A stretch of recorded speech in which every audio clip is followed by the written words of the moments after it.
Hi to all. This is an online workshop that we organize as Alterthes, and we thank you all for your participation and all who are attending it. It's a workshop about the consequences of the climate crisis on agriculture worldwide, as well as the role that industrial agriculture plays in exacerbating the climate crisis. It's a workshop that will try to find ways in order to break this vicious cycle, revealing the twofold crisis. On one hand, agriculture suffers from climate change, and on the other, it contributes to it. This workshop is based on our research that you can find in our site with the title The Climate Was Bad, which was supported by the Rosa Luxemburg Foundation, Greece branch. Our research began in February and published in July, and we did it as Alterthes, three members of us, Menelos Exioglu, Theofilos Kalaidjidis, and me, with the cooperation of the good journalist Georgia Anagnou in Athens, who you can see in your virtual studio. Hi to all. First of all, I will say a few things about who we are and our participants. Alterthes is a cooperative journalistic outlet in Thessaloniki, 13 years now, trying to give voice to movements and social issues that do not have often the opportunity to find space in the mainstream media's agendas. We are trying to deepen via multimedia researches on unrevealed aspects of everyday life, focusing on the social needs that are marginalized in a more and more devastated planet conditions for humans, animals, and environment. Moreover, with our small forces, we are trying to contribute to another journalistic model that is independent of centers of power. We try for a more transparent journalism that is supported from society and operates in the public interest. In this context, the protection of the environment is very important for us, as we think that it is under threat in many aspects. The climate crisis is one of these aspects, but we see it as a political issue, not as a physical phenomenon, as usually governments try to present it. Climate crisis is fully connected with the way our food is produced. Vice versa, the food production and generally agriculture is directly dependent on the climate transformations that hit the whole world. We see food as a human right, and it's obvious that the conditions we live are threatening both the livelihoods of producers and our very ability to produce food. Firstly, I will say a few words about our research. We did a field-based research on the consequences of climate crisis on Greek agriculture, focusing on the region of Central Macedonia, home to the country's largest plain. According to scientific data, Central Macedonia is among the areas warming the fastest in Greece, a reality that translates into rising temperatures, prolonged droughts, and changes in rainfall patterns.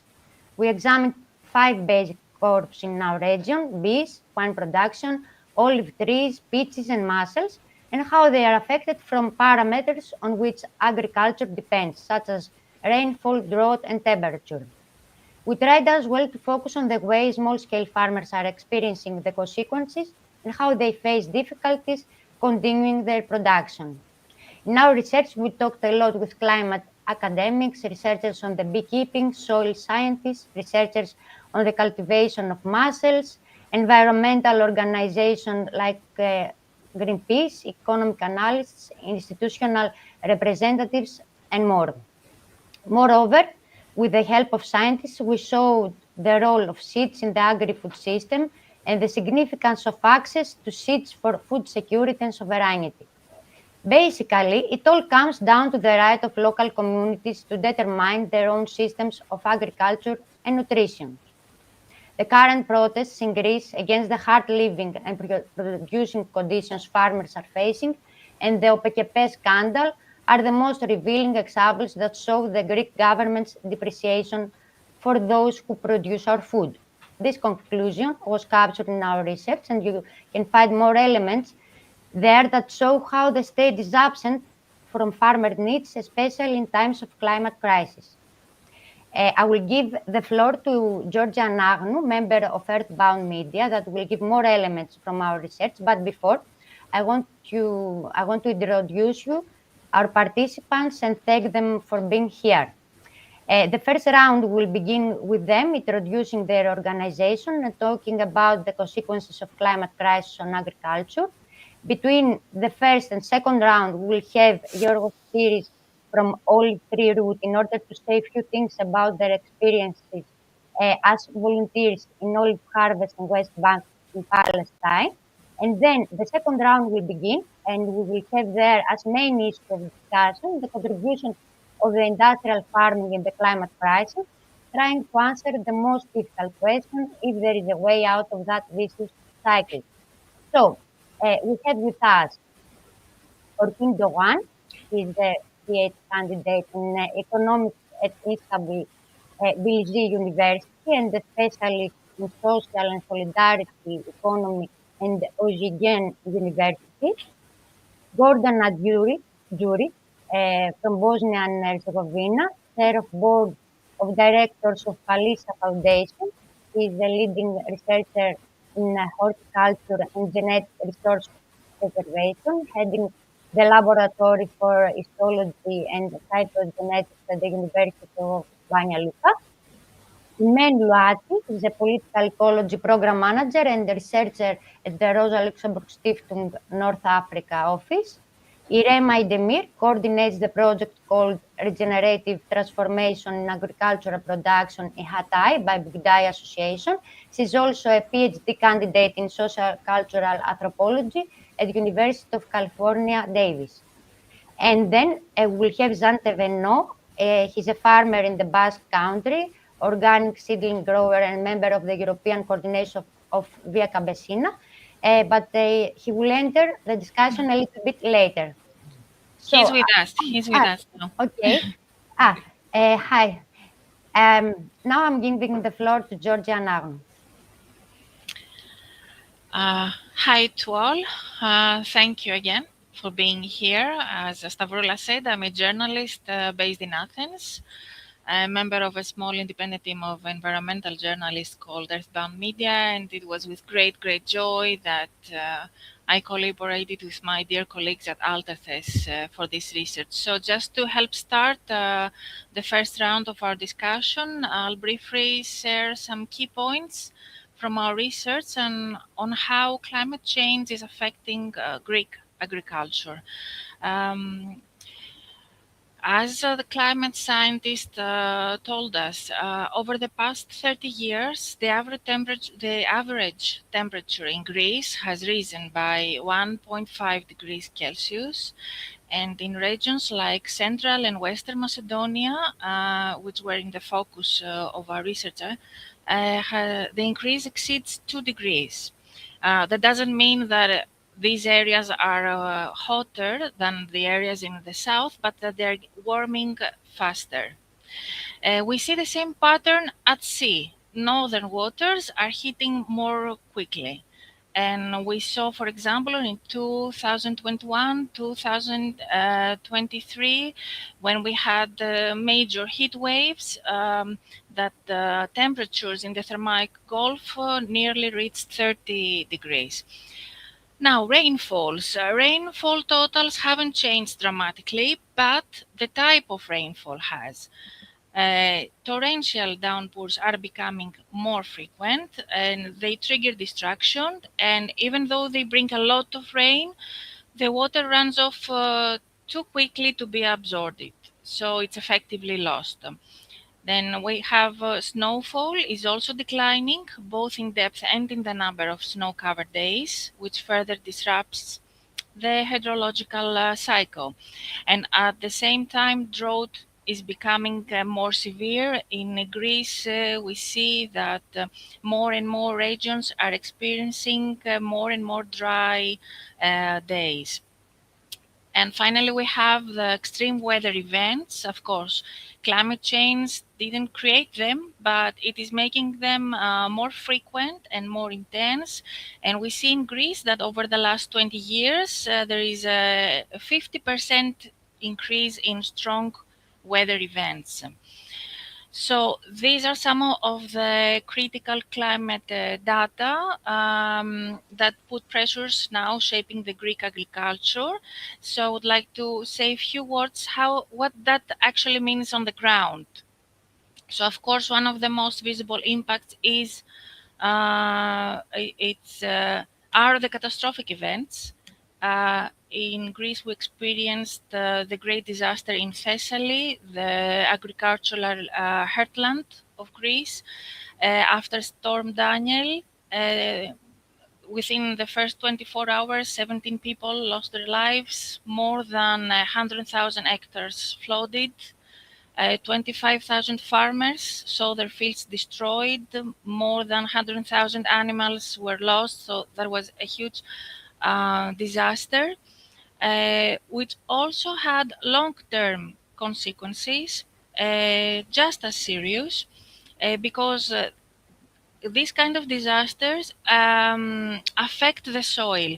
So in sloping areas, we had intense soil erosion.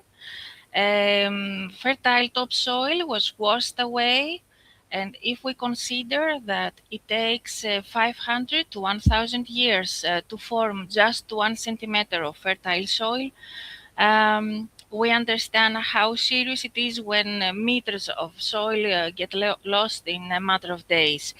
And then in flat areas, when they remain for months and months, and even for 1 year, as it happened near the lake Karla in Thessaly, the soil there effectively dies uh, as they remain underwater, because the oxygen dependent organisms are lost.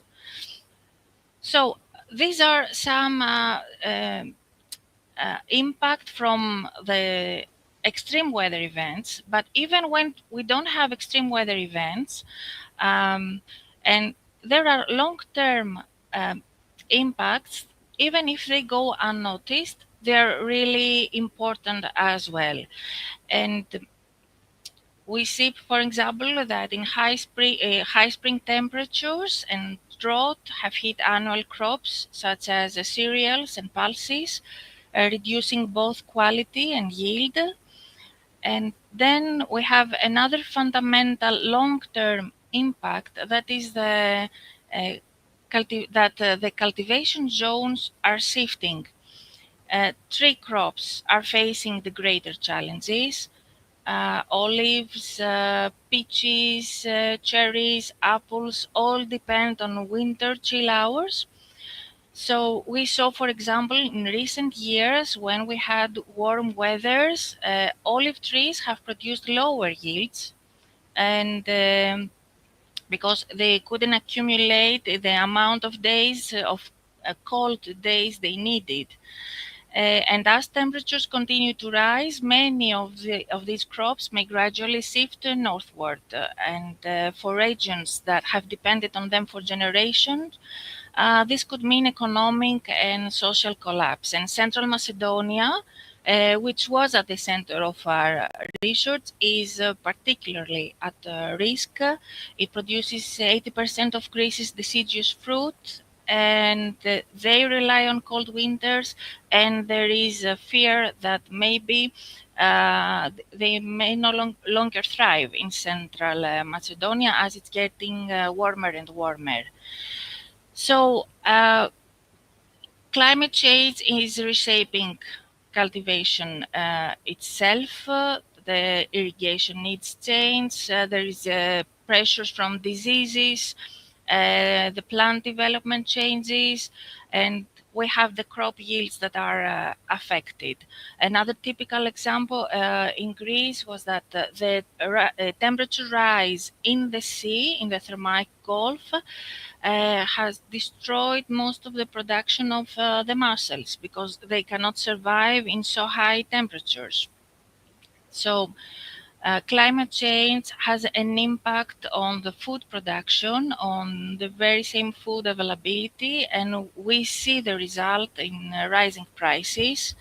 We saw that after the destruction in Thessaly, we saw that when there was minimized olive production, and unfortunately, the research shows that by 2050, we may face significant reductions in basic food crops. So, yes, climate change is hitting the heart of human needs, our food, and at the moment it is threatened.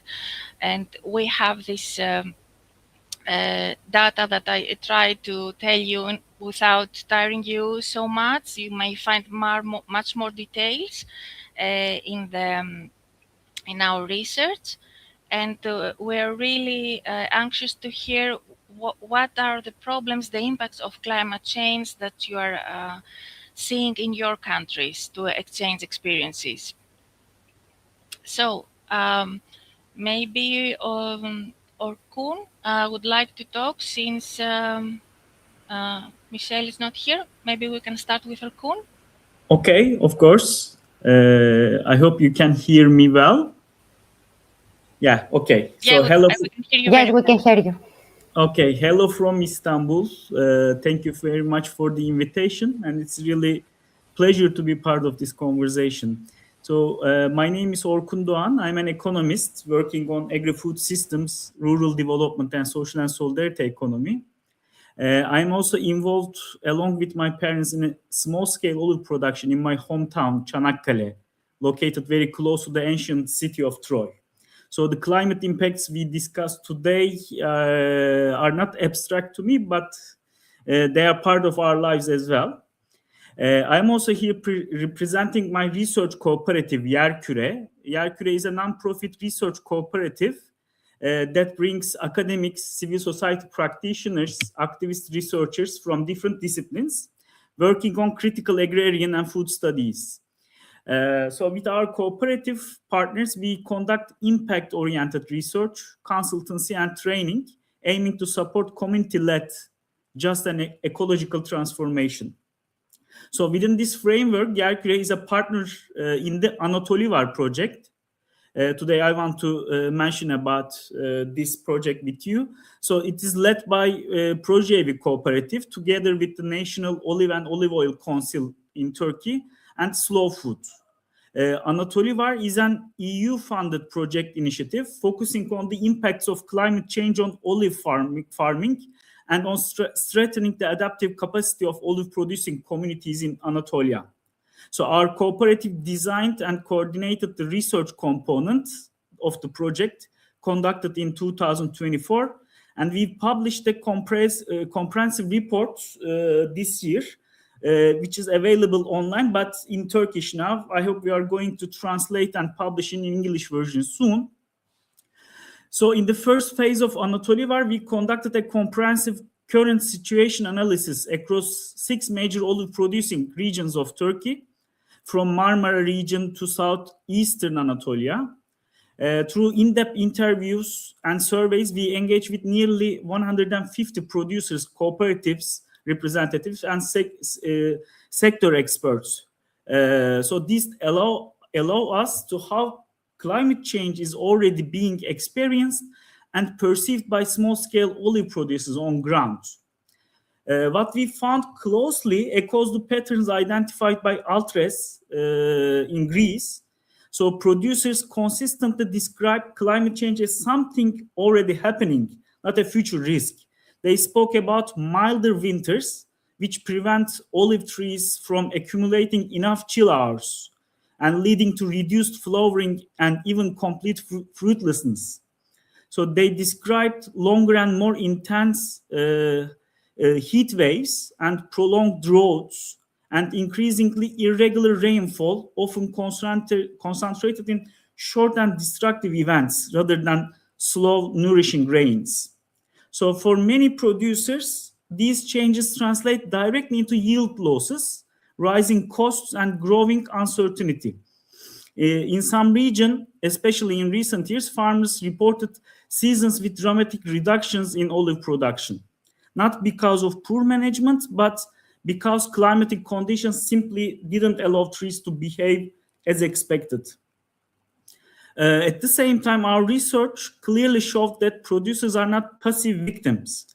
Across regions, we observed a wide range of adaptation strategies emerging from practice. Some producers respond by increasing irrigation, drilling deeper wells, intensifying input use, strategies that may offer short-term relief but often increase long-term vulnerability and environmental pressures. Others, however, are moving in different direction. They focus on soil health, organic matter, ground cover, reduced tillage, local varieties, and collective learning. So these producers emphasize that healthier soils retain water better, trees cope more effectively with stress, and production becomes more stable under climatic uncertainty. So based on these findings, Anatolivar project entered in the its second phase, which focuses on strengthening the climate adaptation capacity. So we organized training programs in different olive producing regions, tailored to local conditions to support producers in adapting climate resilient and agroecological practices. These trainings are not top-down, but they are built on peer learning, local knowledge, and dialogue between farmers, agronomists, and researchers. So in parallel, we identified another critical need, visibility and recognition. Many small producers are already apply climate resilient and environmentally friendly practices, but they remain invisible within dominant market system.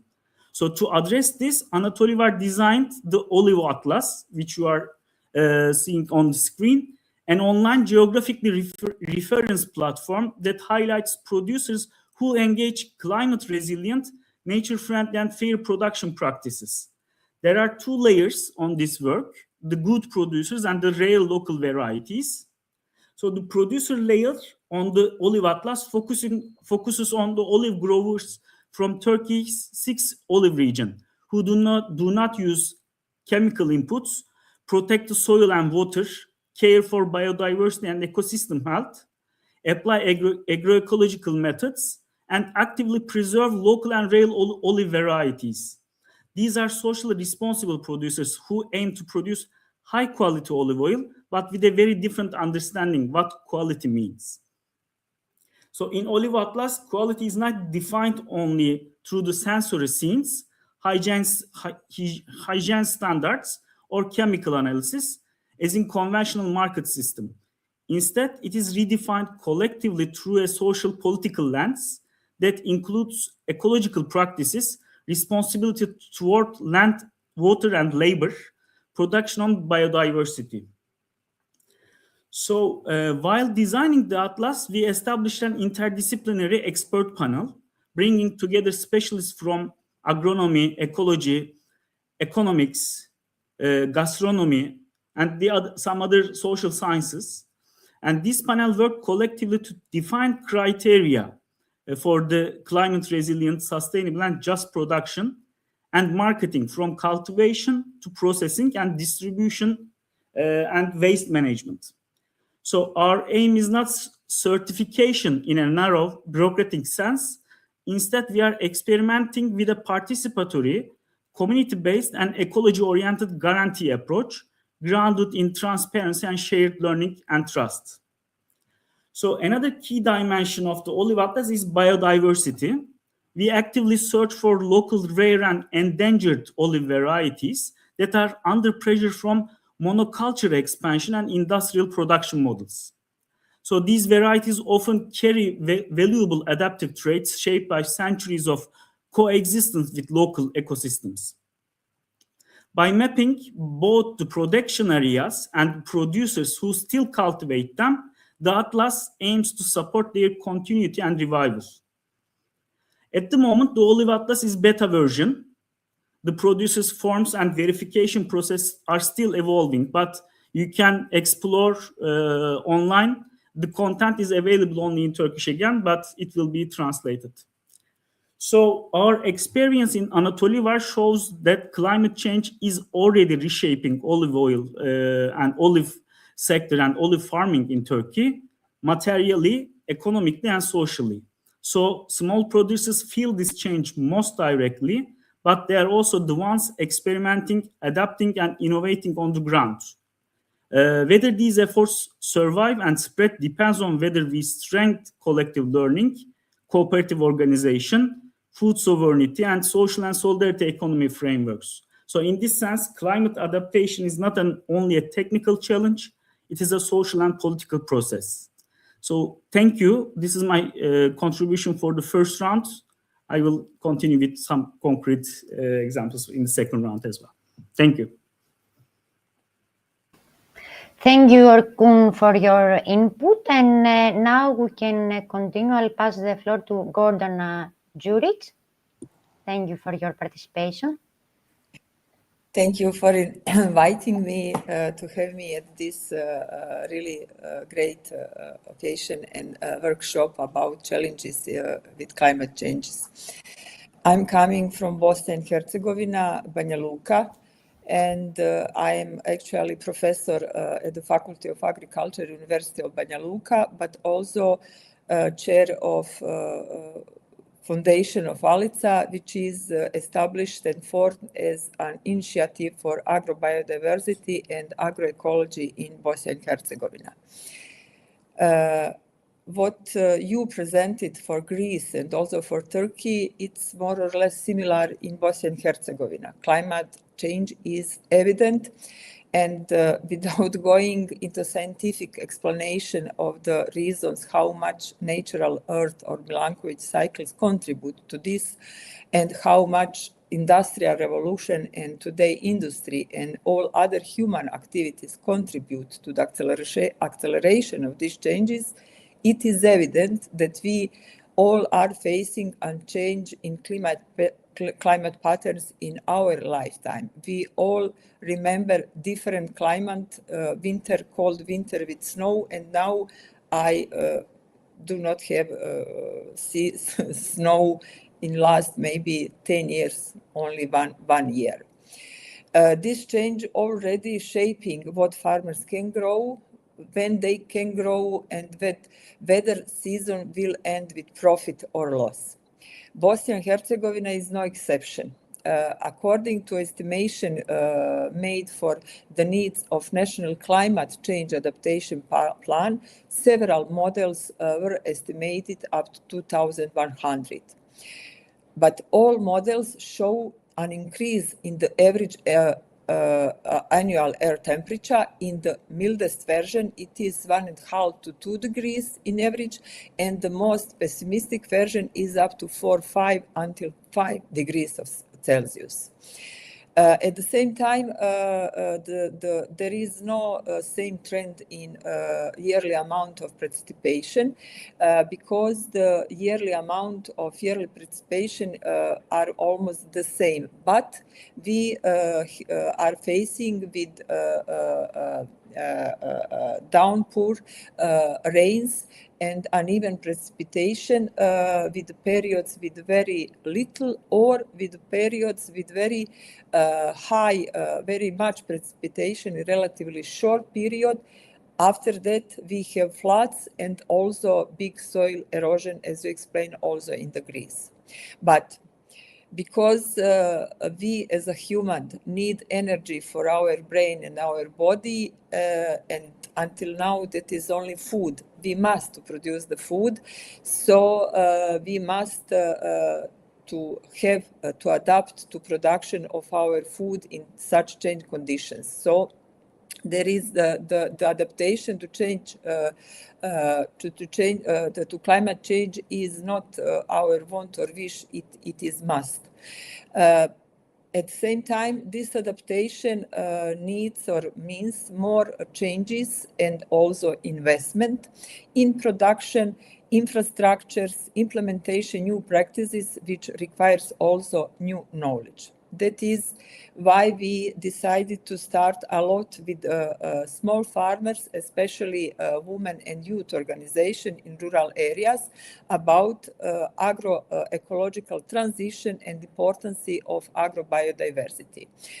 I am in fact whole life in farming.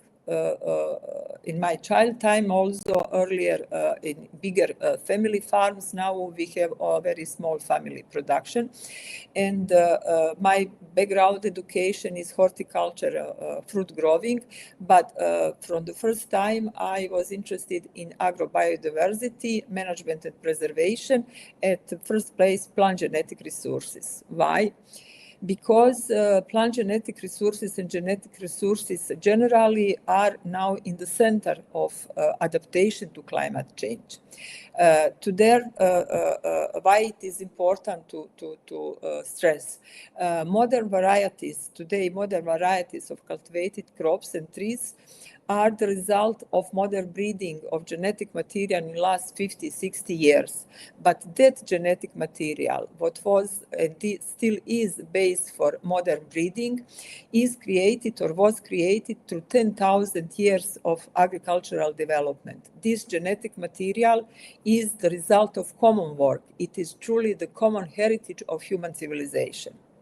However, these high-yielding varieties and hybrids or highly productive breeds of domestic animals are not well adapted to this change condition. That means that we need new process, new selection and breeding for the change conditions. What is the base for that process? That is, of course, genetic resources embodied in semi-domesticated crops, neglected crops, local population, local varieties and races. All that is really needed for new selection and breeding.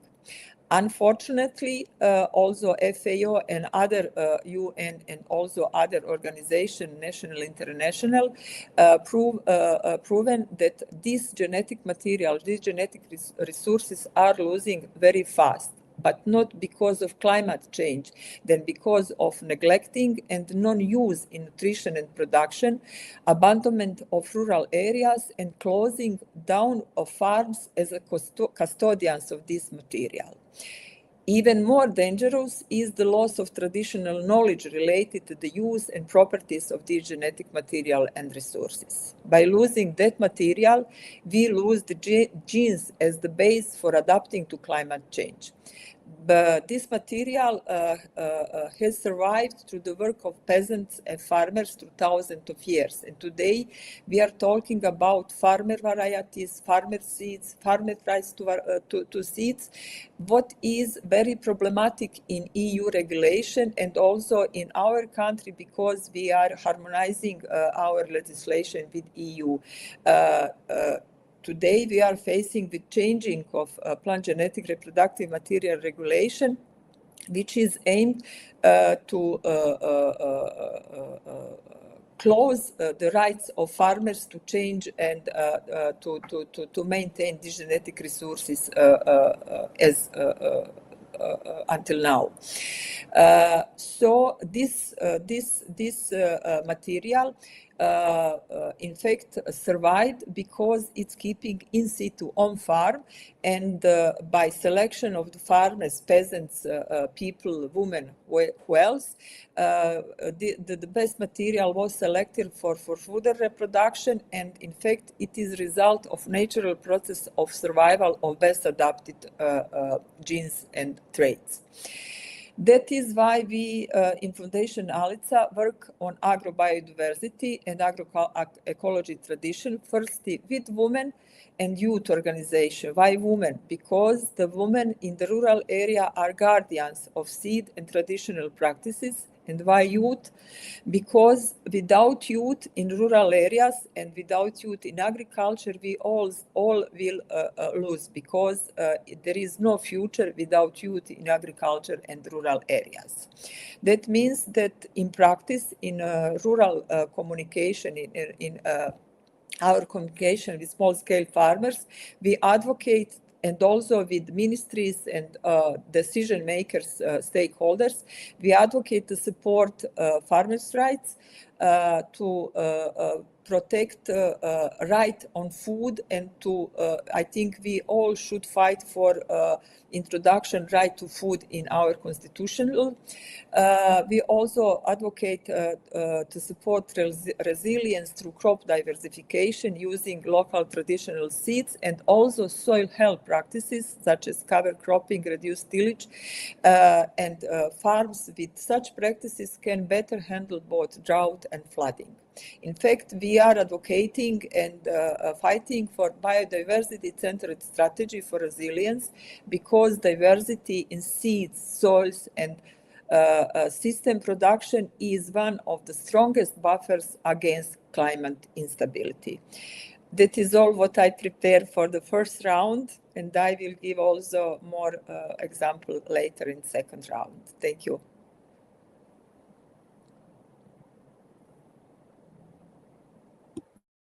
Gordana, thank you very much. It was really important that you mentioned the local traditional seeds and the European law now changing about the genetically modified seeds. This is a very important input. This is also an aspect in our research as well, and maybe we'll have the chance to discuss more on the second round. So maybe now, Imen would like to talk. Would you be ready? Yes. Hello, Okay. everyone. Thank you you. for having me. But first of all, I wanted to excuse myself because I'm sick, so please be patient with me. Again, my name is Imel Lueti, and I am part of the Rosa Luxemburg Stiftung. This foundation is a German foundation based in Germany, but had many offices all over the world. And as a part of this foundation, we, as the North African office, we work on the socio-ecological transformation of our societies. And for this purpose, we cover several programs. Me, as the program manager of the political ecology in Rosa Luxemburg, North Africa, our work is really framed around the intersection of environmental crisis, social justice, and political economy. Therefore, the political ecology program covers several thematics, mainly climate change, food sovereignty, and energy and just transition. We don't just look at the climate change impact or evolution, we also integrate who is the most affected and why. And in agriculture, this means focus more on small-scale farmers, peasants, and marginalized community, and the structural pressure they are facing. So our work involves supporting local research, amplifying the voice of environmental activists, and pushing for policies that prioritize water and food sovereignty over short-term export profile. I don't want to say the same thing that the person before me say, because I feel like we have too many identical impact for of the climate change, but the most striking consequence we've observed in the North African region is the intensification of the water stress. Of course, the North African region is not the most abundant region in terms of water, and our practices and cultural practices are adjusted to this reality. But here we are talking about the increase of drought, frequency, and intensity. Morocco, for example, didn't have enough rain for 7 successive years. And here in Tunisia, where I'm based, it didn't rain enough for 4 successive years, to the point that for the last year, for example, we didn't even have enough water for people to drink. So drinking water have been rationed to specific time of the day. So we are facing a water stress, a level of water stress that we never seen before. So this drought is also combined with unsustainable irrigation practices, driven by the export-oriented industrial farming, which are rapidly draining deep aquifer. So this drought and the rapid drain of aquifer are directly threatening the future of staple food crops and traditional farming system. So farmers are also struggling with this unpredictable rainfall. Planting and harvesting dates are becoming unreliable. leading to significant yield loss. This instability and the loss of control of their mean of production create an unstable economic situation, and it push many small farmers into debt. Or giving up farming to practices other economic activities and choose internal or external migration, which is leaving all the burden on women who usually remain in the rural areas and will be farm workers for the biggest farmers, and will endure even harder working condition. So the Rosa Luxemburg Foundation will it work around supporting research that will give more light to this kind of complex situation, and also will build it work around the local initiative to support this community and support actors to change practices, agricultural practices, but also agricultural politics. And maybe we will have more time later to talk about those kind of new practices.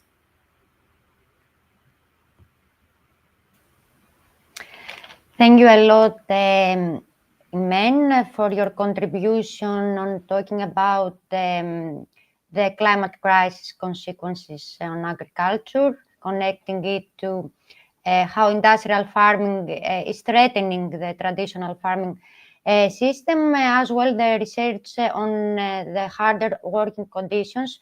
This complex situation will be discussed more later, I hope. And now we can pass the floor to Irem Aydemir. Hello, can you hear me? Yes. Okay. Very well. Hello, everyone. Thank you for having me. And it's really nice to hear from people from several places. So I'm here as a part of the project that is conducted by Buğday Association, and I will just say a few words about the association. Buğday, meaning wheat in Turkish, is both an association but also a movement that started in the early 90s in Western Anatolia, Asia Minor. But then the movement spreaded to several regions, several communities, involved in several activities in terms of sustainable farming and agriculture, and also working towards food sovereignty. So the association was involved in several projects, cooperating with several other institutions and communities, some of which are examples of No Pesticides on My Plate, a project related to eliminating pesticides from our households, but also pesticides-free towns. These are also projects related to eliminating pesticides in the active food chains in small and bigger town scales. So since the twin earthquakes happened 2 years ago in 2023 in the southeast region of Turkey, we decided to start a project here because the effects of the earthquakes were really devastating. And before that, one of the biggest earthquakes in Turkish Republican history was the earthquake that happened in 1999 in northwestern part of the country. But this recent one, is marked by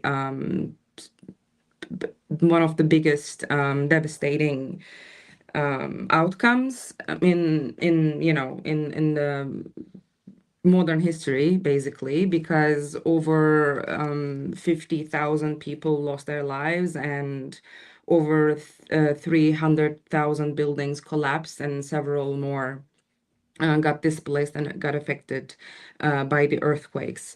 So this also was very much related to the food security and how farmers and local communities were affected in this region. By the way, just to give you a geographical context, Hatay is a city that is located in southeastern part of Turkey. It has a coast to the Mediterranean, and to the east, it is sharing a border with Syria. So many people left the city, but many people stayed. And those who have stayed in Hatay after the earthquake have been struggling still to meet their basic needs, such as water, shelter, sanitation, clean water, and such. So farmers who were dependent on fertilizers, pesticides still are to many extents, are struggling to cope with drought, and on the other hand, they cannot find enough resources for production. Those who can still produce are having a lot of problems to market their products and find the food chains that they can sell their products. So we, as the project coordinators and designers, we were thinking about how we can build our livelihoods and food chains according to the principles of resilience and sustainability.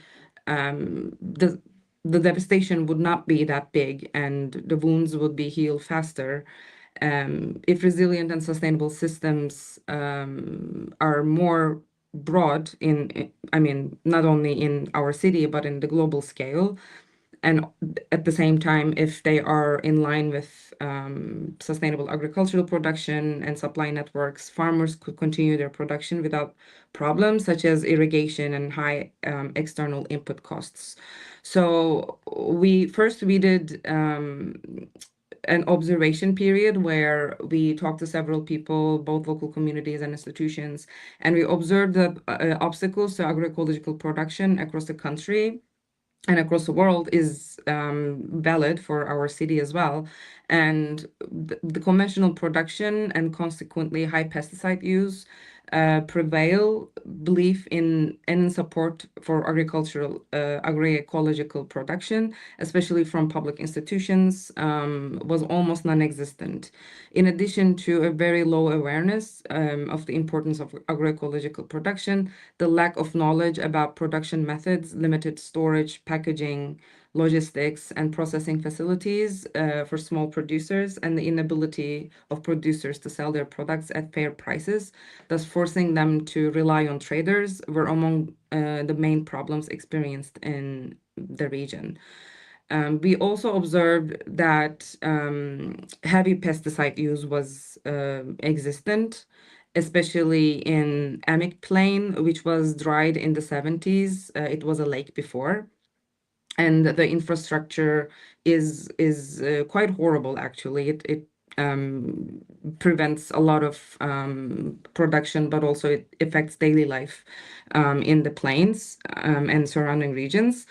And the lack of separate processing facilities for products produced using agroecological methods, the disappearance of sales channels, particularly after the earthquake, were among the main problems. And this situation showed us that producers needed processing, packaging, and all of these other services and marketing channels. And additionally, there was a need for agroecological producers to form a functional association or an organization that they can act together and take steps together.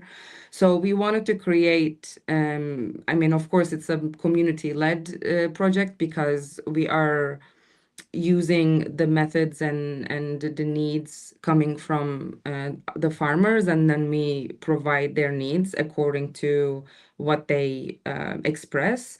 So we want to, the goal for us is to create and disseminate a production model in the region so that we can talk about resilient and sustainable food chain, especially resilient towards climate crisis, but also crises such as disasters. And again, these disasters, we believe that these disasters are separated in many of the knowledge production arena about like the binary between man-made disasters or human-made disasters and natural disasters. But we believe that the effects of the earthquake are not natural. This is not a natural disaster. This is about us building our livelihoods, and the aftermath of this earthquake is not the seismic activity of the earth, but it's about how we humans build our livelihoods and our food production chains.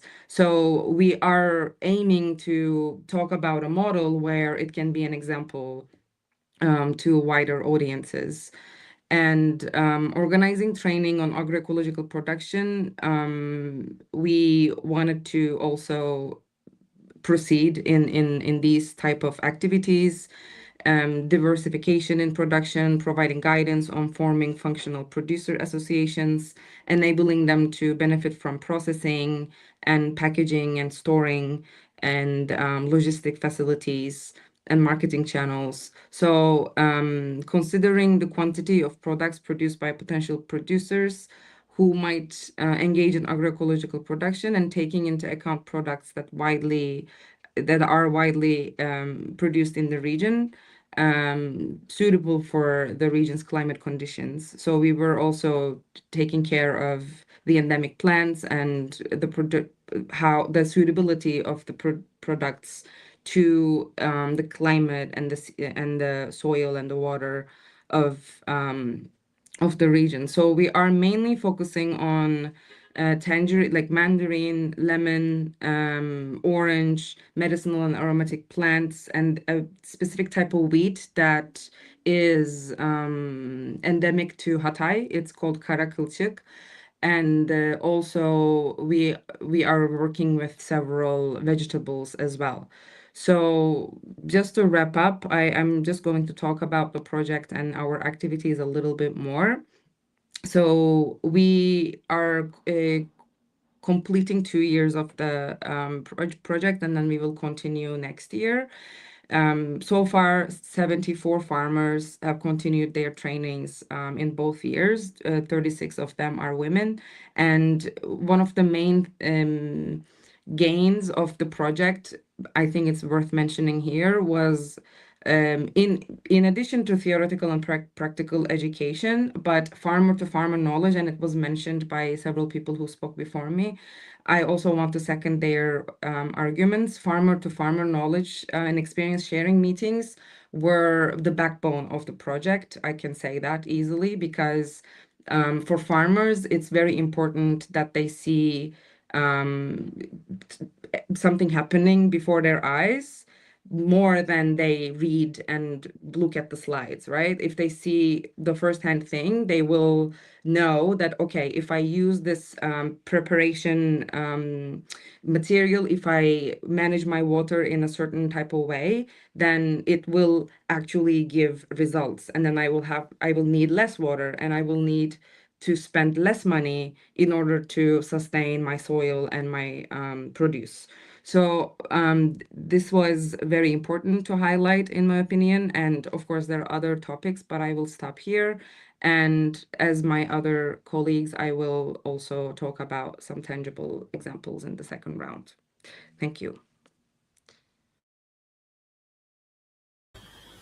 Thank you. Thank you, Rem. That was really nice to hear. I mean, this quote, natural disasters are also man-made in a way, because of the way we build our livelihoods. I mean, we can keep this point, I think, for everything we discuss at the moment. Michelle, would you like to talk now? We introduced you in the beginning, but you can say a few more words as well about your work. Thank you so much. Thank you for having me. And sorry for the timing mishap. Essentially, to introduce Rosa Luxemburg Stiftung's office in Beirut, I think Iman is my colleague at the North Africa office, so we pretty much do a lot of similar work. And at the core, we are a political foundation that works across different thematic areas that include food sovereignty, migration, feminism, social cohesion, and transitional justice. And we try to have that always intersecting in all of our different projects. And we do our work across Lebanon, Syria, Iraq, and with analytical work on Iran. And as for myself, I'm the program manager for food sovereignty in both Syria and Lebanon. And so from the perspective of our food sovereignty work at the office, the climate crisis is not a future scenario for agriculture, not in Lebanon and nor in Syria. It's it's currently shaping everyday realities. And it's important to note that the farmers that we work with or that we see in the agricultural environment in Lebanon don't experience this crisis purely as an environmental phenomenon. It's experienced through a political, economic, and social lens. And to give you a little background on how the climate crisis is affecting, firstly, Lebanon's farmers and the agricultural sector, farmers have been describing rising average temperatures, longer and more frequent heat waves, increasingly erratic rainfalls. The seasons have changed really, really drastically. You have frosts that are occurring out of season. You have these erratic rainfalls. You have the dry heat waves. Seasons are becoming shorter and more intense.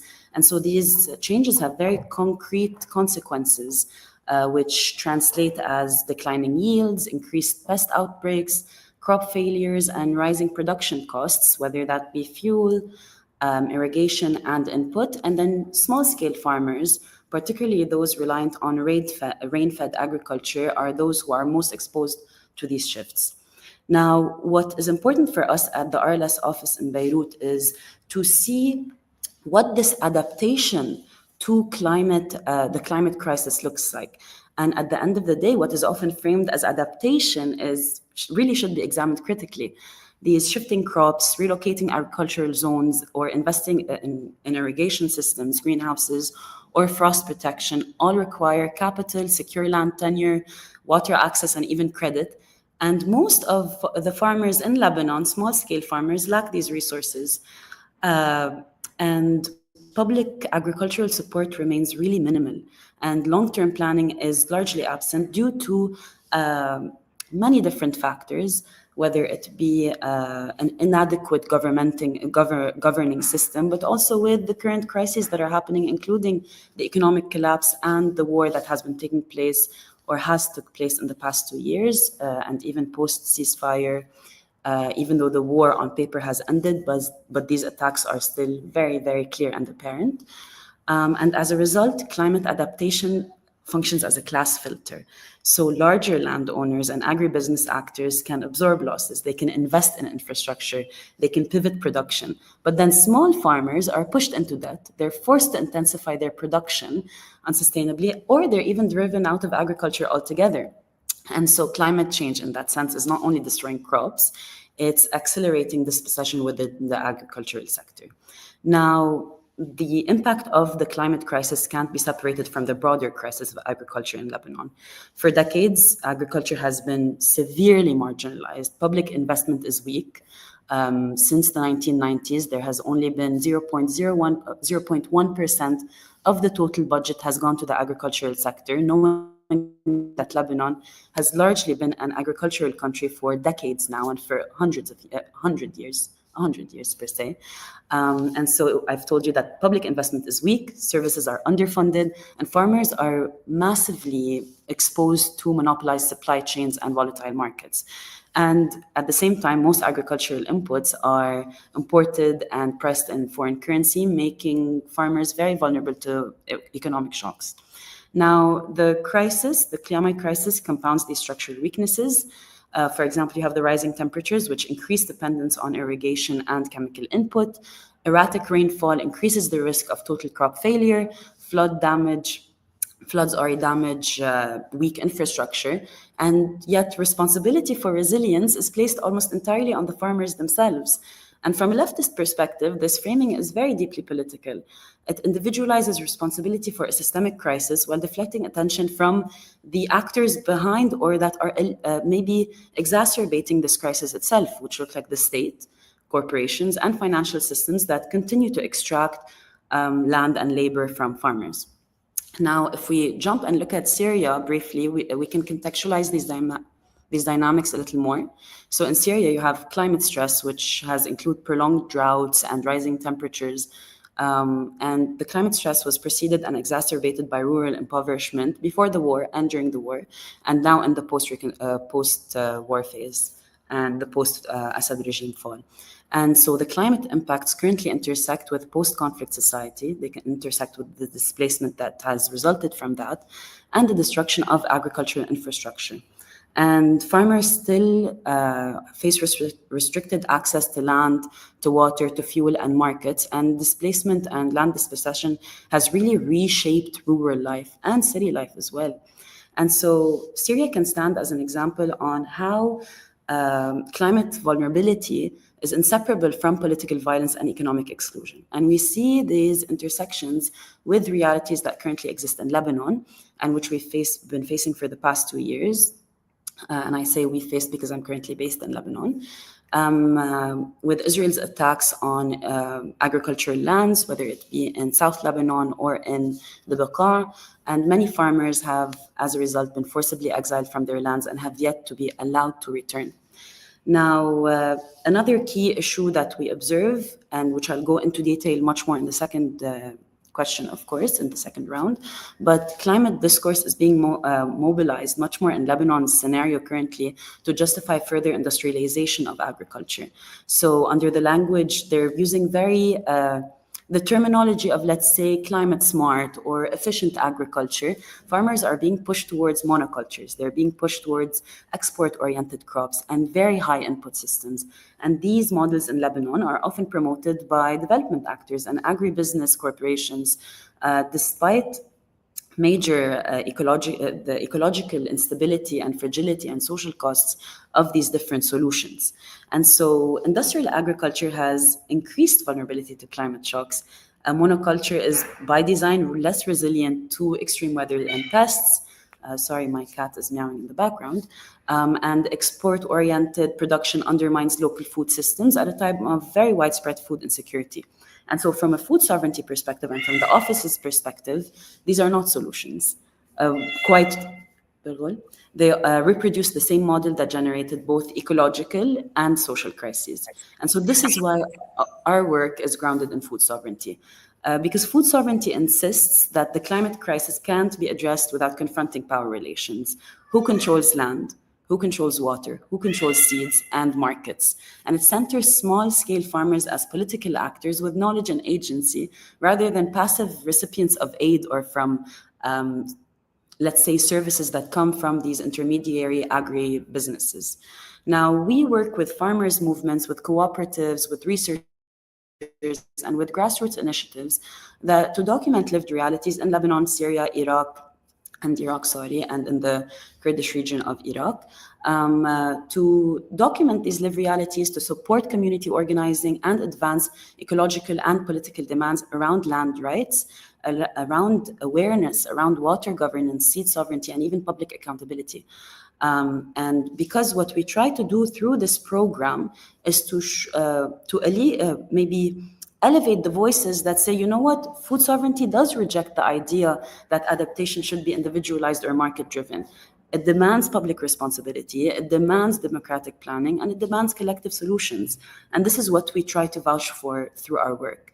And the task for us and for all the different parts of the system that are trying to dismantle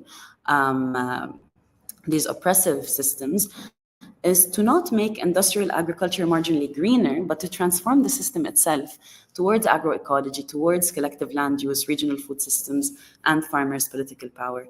And without such transformation, the conversation is between us, the actors who are currently on the ground, and between many, experts and other academics, is that climate adaptation really does risk to become another mechanism, and it has already become another mechanism of exclusion and dispossession, not only for people in the agricultural sector, but for the society as a whole. Thank you.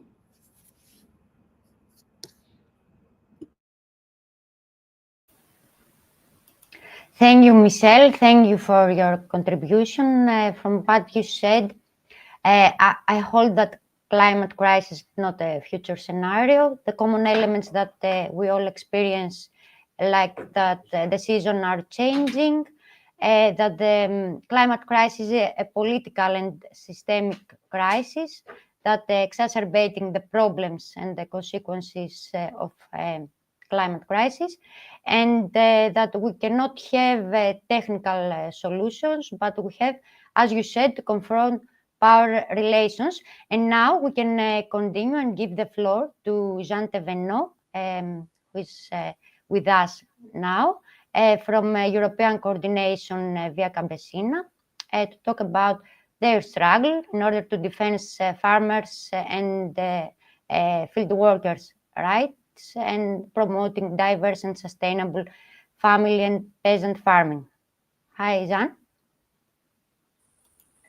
Hello, can you hear me well? Yes, of course. Fantastic. Very well. So I'm at the farm. I hope you can see behind me. So I'm a seedling producer, organic seedling producer in the Basque Country. We work with traditional seeds, and we offer seedlings both to people who are making gardens at home or to professionals. So we know a little bit about the importance of the food systems, and we are the very beginning of the food chain. So I'm indeed a member of Via Campesina Europe. So first, maybe for people who are not familiar with La Via Campesina is the farmer movement globally today. We have more than 200 million members across almost 90 countries on all continents. That makes us one of the biggest social movement on the planet at the moment. And we defend small-scale and medium-scale farmers, but also farm workers, indigenous groups and people, also fisher folks, pastoralists, and basically any people who are involved in food production somehow. And before I get into the topic of today, I just want to say that we have, so through Via Campesina, we have a member organization in different regions of the world. At European level, we have an office in Brussels, and we have approximately 30 organizations in Europe, mostly in Western Europe at the moment, but we are struggling and willing to expand towards Eastern Europe and Central Asia in the coming years. We have some very good links with comrades, including some people who are in this meeting today. So I say hello to them. And also say that we have a member organization in Greece, in Castoria, and we also want to show support for this organization, especially now that there is a huge movement of farmers in Greece that we completely understand and support. It really reveals somehow the limits of the system and why the CAP should be deeply reformed in order to serve the common good and farmers instead of agribusiness interests. So yeah, we send very strong support from France. At the moment, we have big farmers demonstration in France because of a new disease affecting cows that is being managed in a very, very terrible way by the agribusiness and the government. So yeah, we want to draw some lines and links and solidarity between all these farmers in Europe. So yeah, we will be fighting, I think, in the coming months and years to change the system that we're denouncing now. So I will not get back into everything that was said before. I just want to say that I fully support and agree all the interventions of the people speaking before me. Just to say that obviously food sovereignty was defined and created somehow by La Via Campesina in the 90s. And we're really happy to see that this concept is now being used by a lot of allies. Unfortunately, it's also being used and captured by corporate interests. But we are struggling to maintain this concept as a very essential way of defining food systems in a way that includes the people, basically the producers and the consumers, instead of a top-down approach that is made for and by the industry. So I will dig directly into the topic of today, which is climate. So obviously, thanks to our huge network of La Via Campesina, we have very interesting data on the ground. And we know that, unfortunately, indeed, as it was said before, climate change is now a reality. It is not a threat. It is not something that is coming. It is something that is already here. Everywhere. I mean, we don't have any member organization of Via Campesina on this planet that can say that climate change is not a problem. Everywhere we have the problems that were shared today, floods, drought, change in climate patterns, which makes very difficult for farmers to know when to seed, when to harvest, what to do. It reduces the quality and the amount of food in a lot of places. And it really shows the weakness of the current food system based on global trade, basically. And this is, I think, one of the core messages of Via Campesina, is that we cannot rely on international trade for food. Food is a basic human right, and therefore it should be managed as a basic human right and not as a commodity. And therefore we are advocating for very strong local food systems, resilient, that are designed to feed local people and not to sell commodities on the market. And I think that's a huge, swift shift that should be made. Unfortunately, obviously, the elites are not following this path at the moment. But I think that's the core message that we have to share, is that if we really want to have a more resilient and efficient food system in regards especially to climate change, we need to deeply understand and change the way we see food and the way we produce food. Because indeed all the false solutions are coming very strongly at the moment, and instead of questioning the agribusiness system, which is destroying the planet, we are trying to green it, to transform it into a green industrial system. So we hear a lot about artificial intelligence, new technologies, GMOs, carbon farming, and other systems that are basically just techno-fixes that will basically prevent the real needed change to happen and maintain this destructive and very dangerous industrial food system. So we were present with a big delegation of Via Campesina in the COP30 in Belém, Brazil, last month. I was there with a lot of colleagues and comrades from all around the world, and we were there with a very clear message. So we were at the People's Summit that was outside of the official COP. We had more than 20,000 activists and people from all over the world joining. And the message was very clear in that direction, that we cannot solve the climate crisis with the tools that were responsible for the climate crisis, basically. So from Via Campesina, we published a manifesto that I invite you to look. It's available in a lot of different languages on the website of Via Campesina. And basically in this manifesto, what we say is that finance is the enemy. Finance is not the solution. And therefore, any solution based on finance, being carbon credits, carbon farming, and any other financial mechanism is basically even worse than a false solution. It's actually solutions that are going to even make climate change worse. In the case of farmers, these solutions actually also have a big impact in terms of access to land, for example. We have now more and more examples of global north companies getting in the global south, buying land, farmland, obviously, to then plant trees and sell carbon credits on the global market. To allow big transnational companies from the global north mostly to pretend that they are climate friendly because they have zero net emissions. By zero net, they mean that it doesn't change anything in their practices, but then they pay someone to compensate for these emissions. We had already an example of that a few years ago. That was the REDD+. It was a complete failure and very, very bad example of what can be done. And unfortunately now this REDD+, instead of being dropped, is being somehow reinforced with more projects. And we have a lot of issues with that, especially in Africa, but also a lot in Southeast Asia and Latin America, where we see that in the name of fighting climate change, actually small-scale and medium-scale farmers or indigenous people who were basically the one who have the solution being kicked out of their lands to make place for industrial tree plantations, for example, or other projects that supposedly will store carbon. So I think that's the core message that we wanted to share in COP from Via Campesina, is that we cannot rely on these financial tools and actors to solve the crisis. The crisis must be solved by the people, and the elites should actually listen more to the ground, to the people that are producing food and who knows perfectly what to do.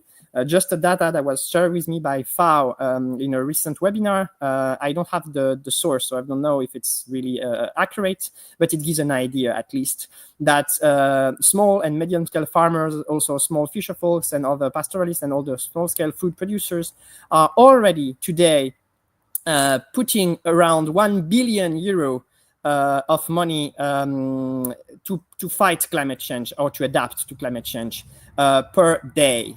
according to FAO. So we need to, I say again, we need to check this number for detail, but it shows at least the amount of effort that is already being made by small-scale farmers to maintain the food production and be able to feed people. And this is what should be supported instead of other solutions. No. So yeah, I think that's the main point. I think I will stop here so we can have more time later for talking about solutions. But just to finish on the problems also, and I think it will make a link with what's coming next. From Via Campesina, we also have a very important solidarity-based approach and the peace, anti-war also approach. Let's just remind that war is currently one of the main CO2 emission sector on the planet. And obviously more and more wars mean more and more CO2 emissions. So I think at some point we have to name the real problems. We see that in the European Union at the moment, where more and more money is being used for war instead of supporting farmers. We know that the next budget of the EU is going to scrap a lot of money from farming support into war industry. So that's a very, very clear and frightening shift that is going exactly in the wrong direction. So as Via Campesina, we also call for peace everywhere, peace led by the people. We don't believe in any agreements made by Trump or any of these leaders, so-called leaders. We think the solutions come from the ground and that we need to imply civil society when we need to find solutions for conflicts. And that's extremely true for the Middle East and the current situation with the genocide in Palestine that is not stopping, contrary to what the media are saying. So yeah, we also think at some point that we need to work on these sources of emissions, and also obviously war is also a huge disruptive element for farming production. We know that when a war is happening, obviously food production is one of the first elements to be impacted, which has huge influence on farmers and then also obviously on the whole population. So yeah, we also take this opportunity here to call for peace. And hoping that, as a social movement, we can work together towards a brighter future. Thank you. Thank you a lot, Jan. I hold from what you said and your reference to COP and the people summit there and the conclusions of this summit that finance is the enemy, not the solutions. And we cannot solve the climate crisis with the tools that created it, and your reference that indigenous people have the solutions but are kicked off their lands, and of course your reference to the war, and the war is the cause for CO2 emissions, and Via Campesina's call for peace that gives us the opportunity to Yorgos Tsiris' contribution. He's a member of Olive Tree Root from Kalamata, and we'll talk about the experience he had with other volunteers in the olive harvest in West Bank as a sign of solidarity with Palestinian farmers in this very extremely important situation in many aspects. But first, we will have the opportunity to watch a small video, and then Yorgos will take the floor. موسي يلا اللي مالا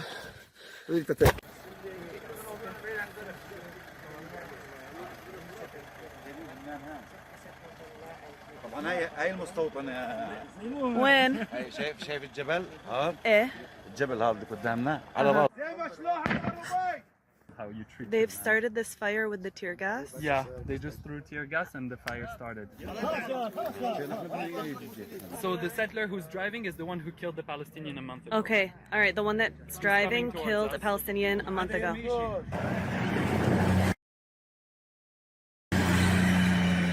Look at what they've done. They hit one of the volunteers with tear gas on her arm. They just shoot. Who'd they hit? Are you okay?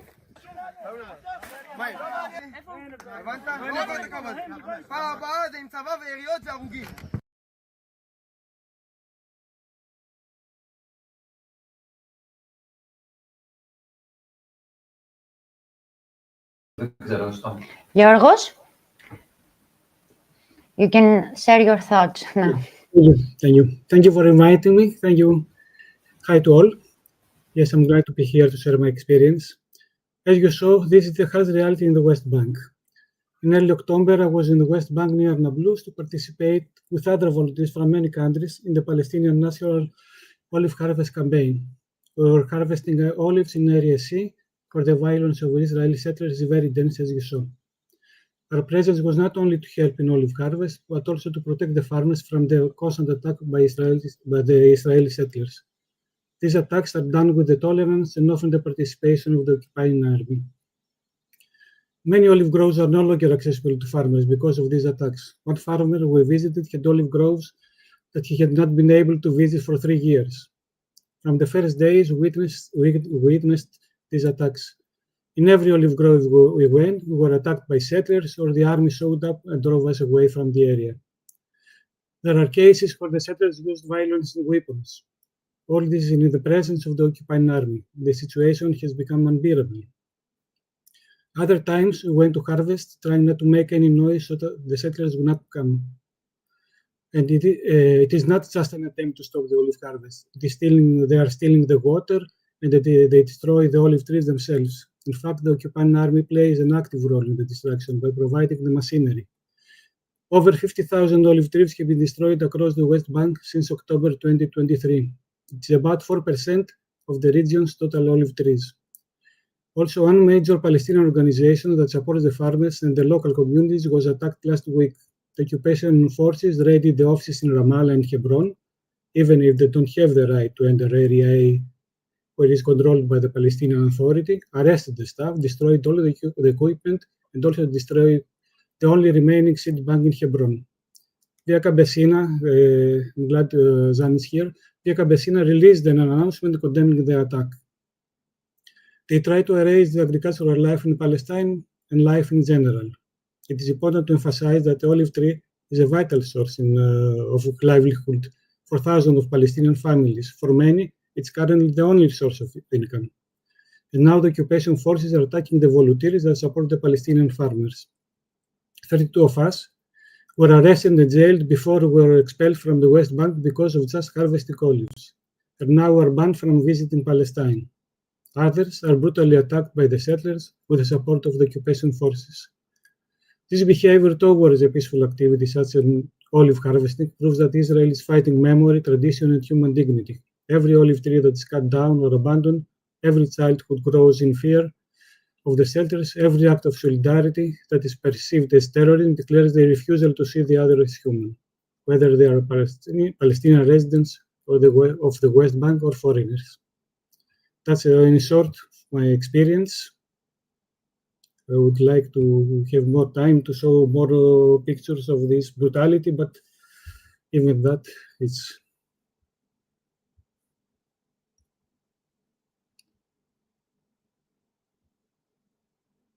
Okay, Stavroula? Yes, Yorgos, thank you very much. What you already showed was important, what you said. And for us, it was important to have this intervention from you. Because when we're talking about agriculture in the Balkans and the Mediterranean, we cannot close eyes to what's happening in Palestine at the moment. There's a genocide. And yes, the destruction of their olive tree production, we have seen how this is an arm, used as an arm by the Israeli Israeli forces, military forces, to even attack further Palestinian people. So yes, of course, we join voices, as Jean said before, to a call for peace and to stop the genocide in Palestine.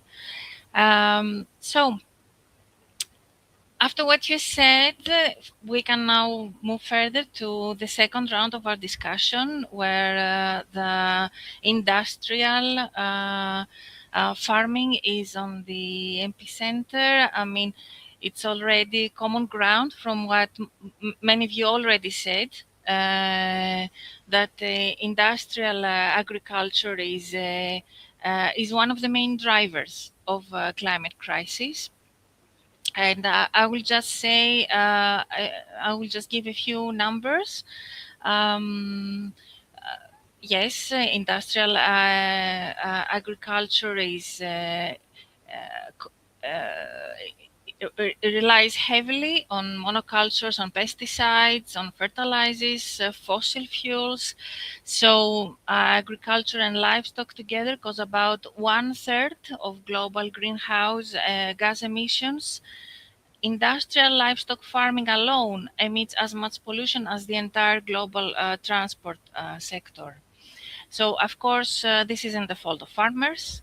The responsibility lies with the handful of multinational companies that control the agri-food system and the entire food chain, pushing small-scale farmers out of the market. And these companies push for more industrialization, concentrate land ownership, and create powerful oligopolies. So we can see that just 4 companies control over 40% of the global markets for seeds, pesticides, agricultural machinery, veterinary, pharmaceutical. It's a cycle. For seeds, the very start of the food chain, 4 corporations, Bayer, Corteva, Syngenta, BASF, control 57% of the global market. And it's no surprise that the very same 4 companies control the 61% of the pesticide sector. So almost every step from soil to plate is controlled by a handful of corporate giants, not by the farmers who grow our food, or not by citizens who eat. Farmers, as we said, they are forced to industrialize just to survive. According to Eurostat, the European Union had about 9 million farms in 2020, and that's about 5 million fewer farms than in 2005. So it's a 37% decrease in 15 years. But this affects only small and medium farms, because industrial scale farms in the same period increased by 56%. So, and we see that these fewer farms are producing more than ever.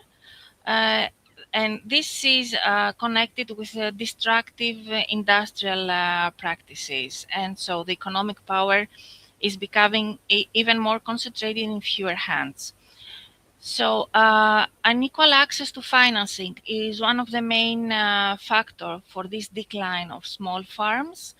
When we talk about European Union and the subsidies from the Common Agricultural Policy, just 1% of the largest farms in the European Union receive a full third of the Common Agricultural Policy funding.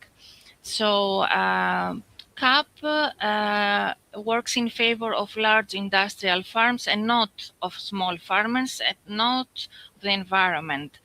And we can see that for the period 2021-27, Common Agricultural Policy budget exceeded 385 billion euros.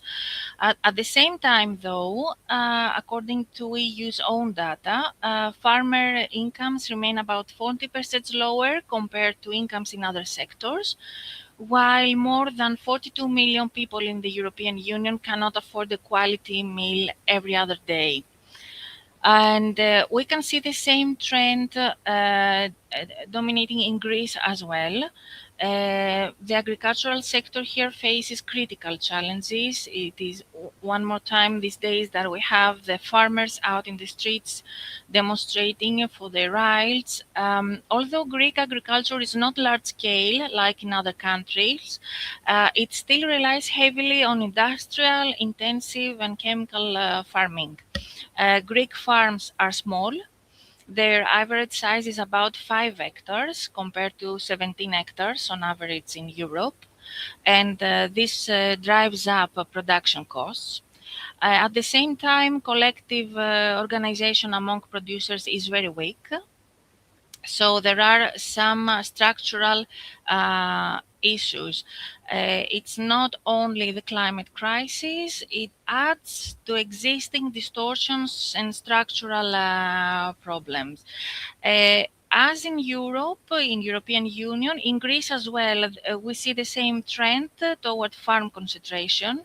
Actually, between 2007 and 2021, the country lost 31% of its farms, small-scale farms mostly. On the other hand, the industrial-scale farms, they remain few in Greece, but they have increased by 56%. So we see the same trend here as well. And all these structural problems, along with the climate crisis, is like creating a perfect storm that truly drives people out of farming every year. Everyone we talked about points out that the country, Greece, lacks of a national agricultural strategy. This is missing since the early 80s.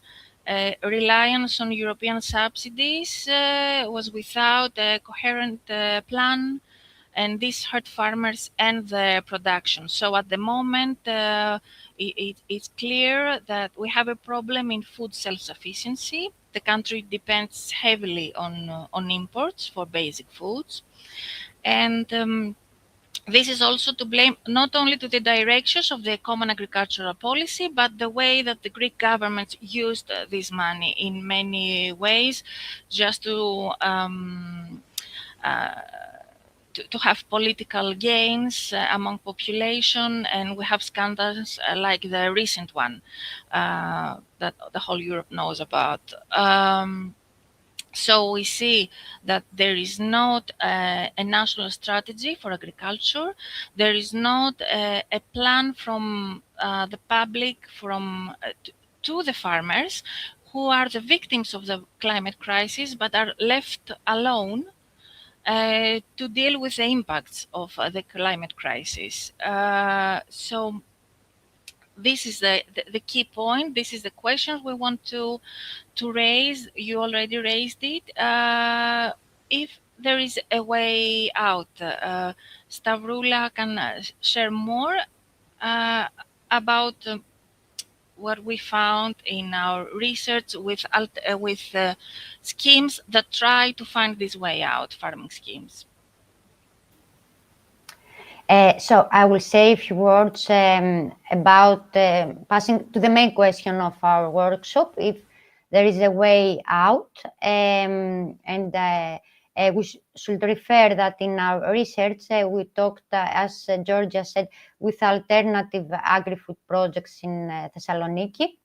We consider food, as you already have said, as a political issue. That's connected with the way we produce. We think that in order to find other ways of cultivating, we have to see the whole issue in a collective way as a political issue. And from our discussion with alternative agri-food projects, we resulted in our first event in Thessaloniki, a live event in September. And there we managed to open the discussion about an alternative food chain. I have to say that the common ground that these initiatives share with your struggles, they try to decentralize power in production. They support a more distributed small-scale model that tends to have a lighter environmental footprint. They use alternative methods like organic, natural farming approaches that minimize agrochemicals, and they also push more fair pay for producers, which matters in Greece, where middlemen have outsized power and capture a large share of value. As part of wider social movements, many of them also build solidarity mechanisms in order to keep food accessible to the poorest, the food to be more near to our plate.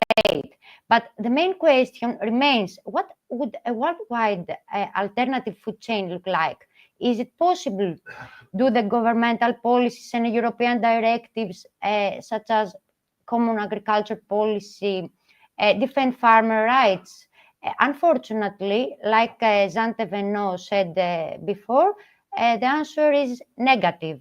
We discovered, moreover, that terms that have come up, such as carbon farming, there was a reference before, often look very good on paper, but in reality are being pushed by huge industrial corporations. It's a way, we would say, a greenwashing scheme. What we think is important now is a model granted in the decisions of small farmers, more democracy on the decisions in order the people that live for farming to work with nature rather than destroy it. And from the discussions we had through our research, we understood that in order to shift to an environmental friendly agricultural model, we should follow the struggles of farmers, like the ones that are being given now in Greece and France, the struggles of landless, the struggles of indigenous peoples and migrants for equality and access to resources. And the questions that come up now, and we'll try to answer them in this second round, are the following ones. How important is food sovereignty, and what are the problems created of the absence of it? What is happening with the land grabbing from big farming industry in your countries? Is the phenomenon linked with abandonment of the small-scale farming like is happening in Greece? Is the absence of the cooperative culture bringing new difficulties on defending a climate-friendly and social right agriculture? Is there any general state planning of resiliency in the conditions of climate crisis? In Greece, unfortunately, there is no. How alternative agricultural projects react and defend a different agriculture, and which practices they promote? So we can begin with the second round, and I'll give the floor to Orkun Doğan. Okay, thank you again. Before my contribution, I want to thank you for sharing this footage from the olive harvest in West Bank. The pressure, violence, and dispossession faced by Palestinian olive producers didn't begin with the current situation. It has been ongoing for decades under Israeli occupation. So for this reason, we are grateful for the space you create here to express solidarity and keep these realities visible. Thank you. So this rich discussions reveals that across our diverse local contexts, small-scale producers and food system workers are experiencing the impacts of climate change remarkably in very similar ways. And both mitigation and adaptation are deeply political questions, not merely technical ones. So in the second round, I would like to take more a political step back to reflect on the structural conditions that shape both vulnerability and resilience. So I have been researching the olive farming and olive oil sector in Turkey for many years. So olive production is not a marginal sector. It directly supports the livelihoods around 400,000 families. So olives are not only an economic activity, but they represent a culture, a way of life, and deep relationship between the communities and the land. So today, this relationship is under threat, not only from a climate change, but also from the dominant industrial and extractivist development models. One of the most striking findings from our interviews in the field is that the absence of food sovereignty significantly deepens the climate vulnerability. When farmers lack over land, seeds, local varieties, production methods, and markets, climate change becomes an external shock they can neither anticipate or manage. So many olive producers told us that they feel increasingly dependent on volatile markets, input suppliers, and policy decisions taken far away from their regions.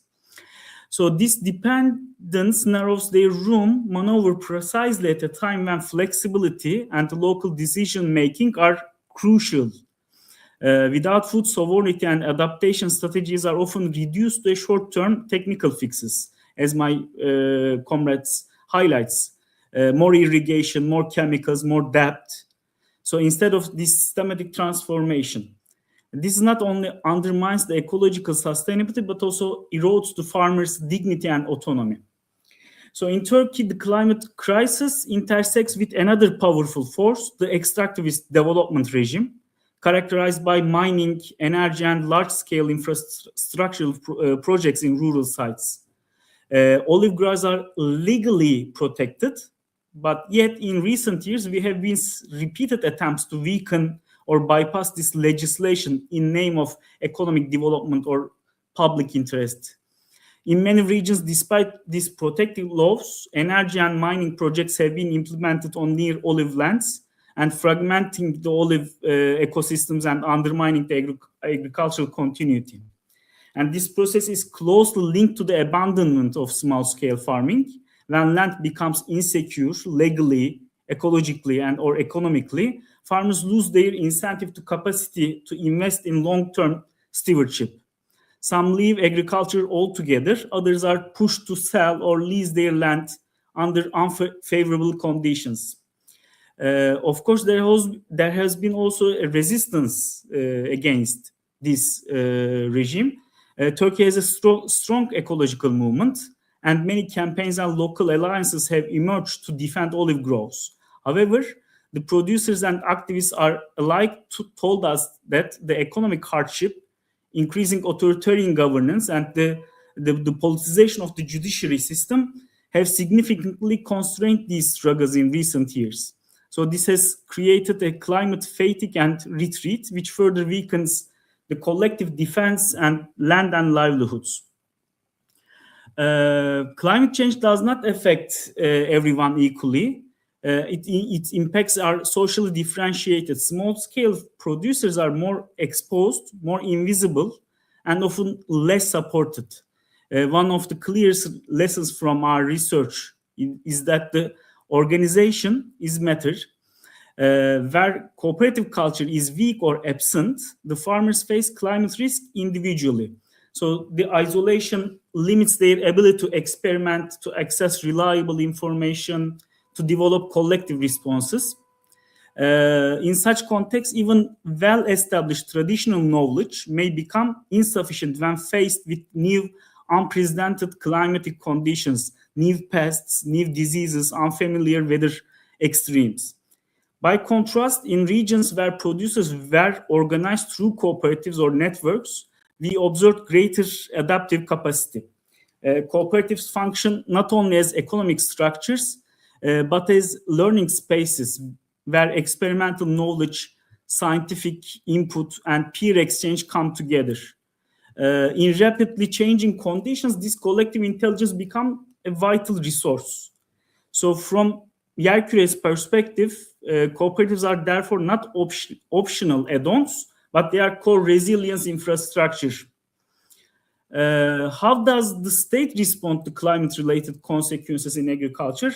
Based on our interviews with farmers, scientists, and the public officials, the dominant pattern in Turkey is a reactive approach, compensation after disasters, short-term support schemes, or productivity-oriented incentives. While these measures may alleviate immediate losses, they are rarely address the underlying vulnerabilities. What is largely missing is a coherent long-term resilience strategy grounded in agroecology.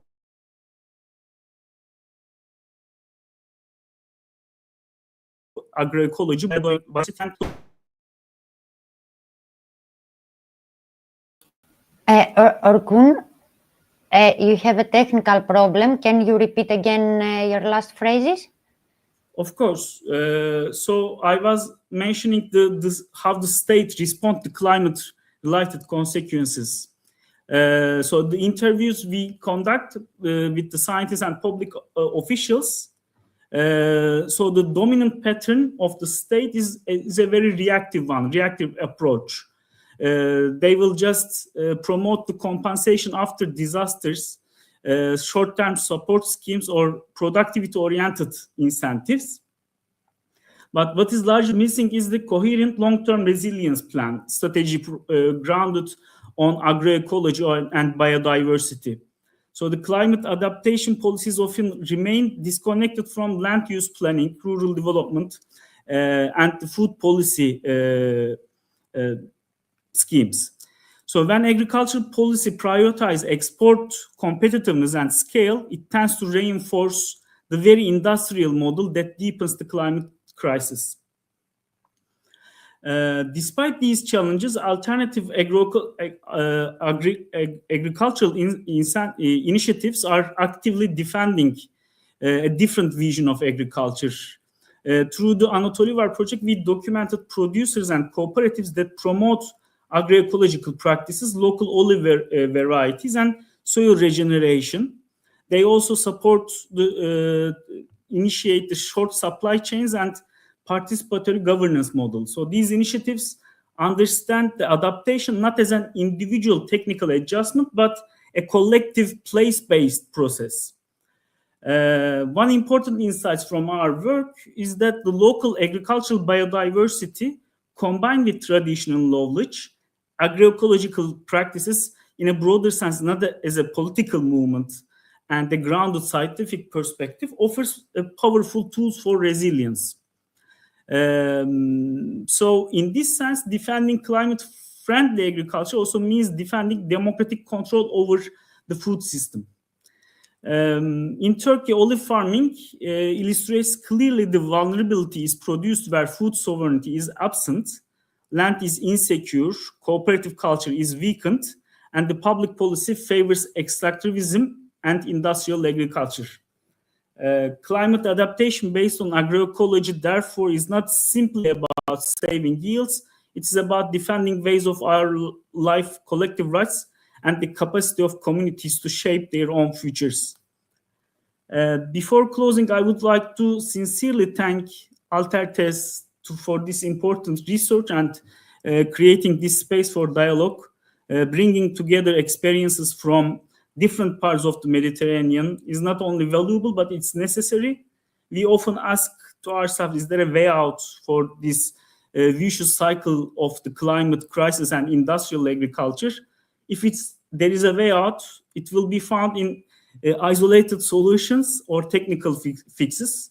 It will be found by connecting the struggles and the knowledge practices across the Mediterranean by learning from farmers, ecological movements, cooperatives, and local communities who are already resisting extractivist model and building alternatives from the ground. So thank you for creating this space. Orkun, thank you very much for your input, and we are really glad if this discussion, this meeting together helps us all feel a bit more strong in the fight of everything we are dealing with. So, Jean, I think that you have to leave early, so would you like to take the floor now? Yes, sure. Thank you so much. Sorry for that. Some work on the farm and also the current situation in France, which is very tense. As I said, the farmers are protesting against the way the government is dealing with the big issue with animals, especially cows. So yeah, I have some very important things this afternoon. But first, I want to thank Orkun for this presentation because he basically introduced a lot of the concepts that I wanted to introduce, and he made it, I think, in a very clear way. So thank you very much, Orkun.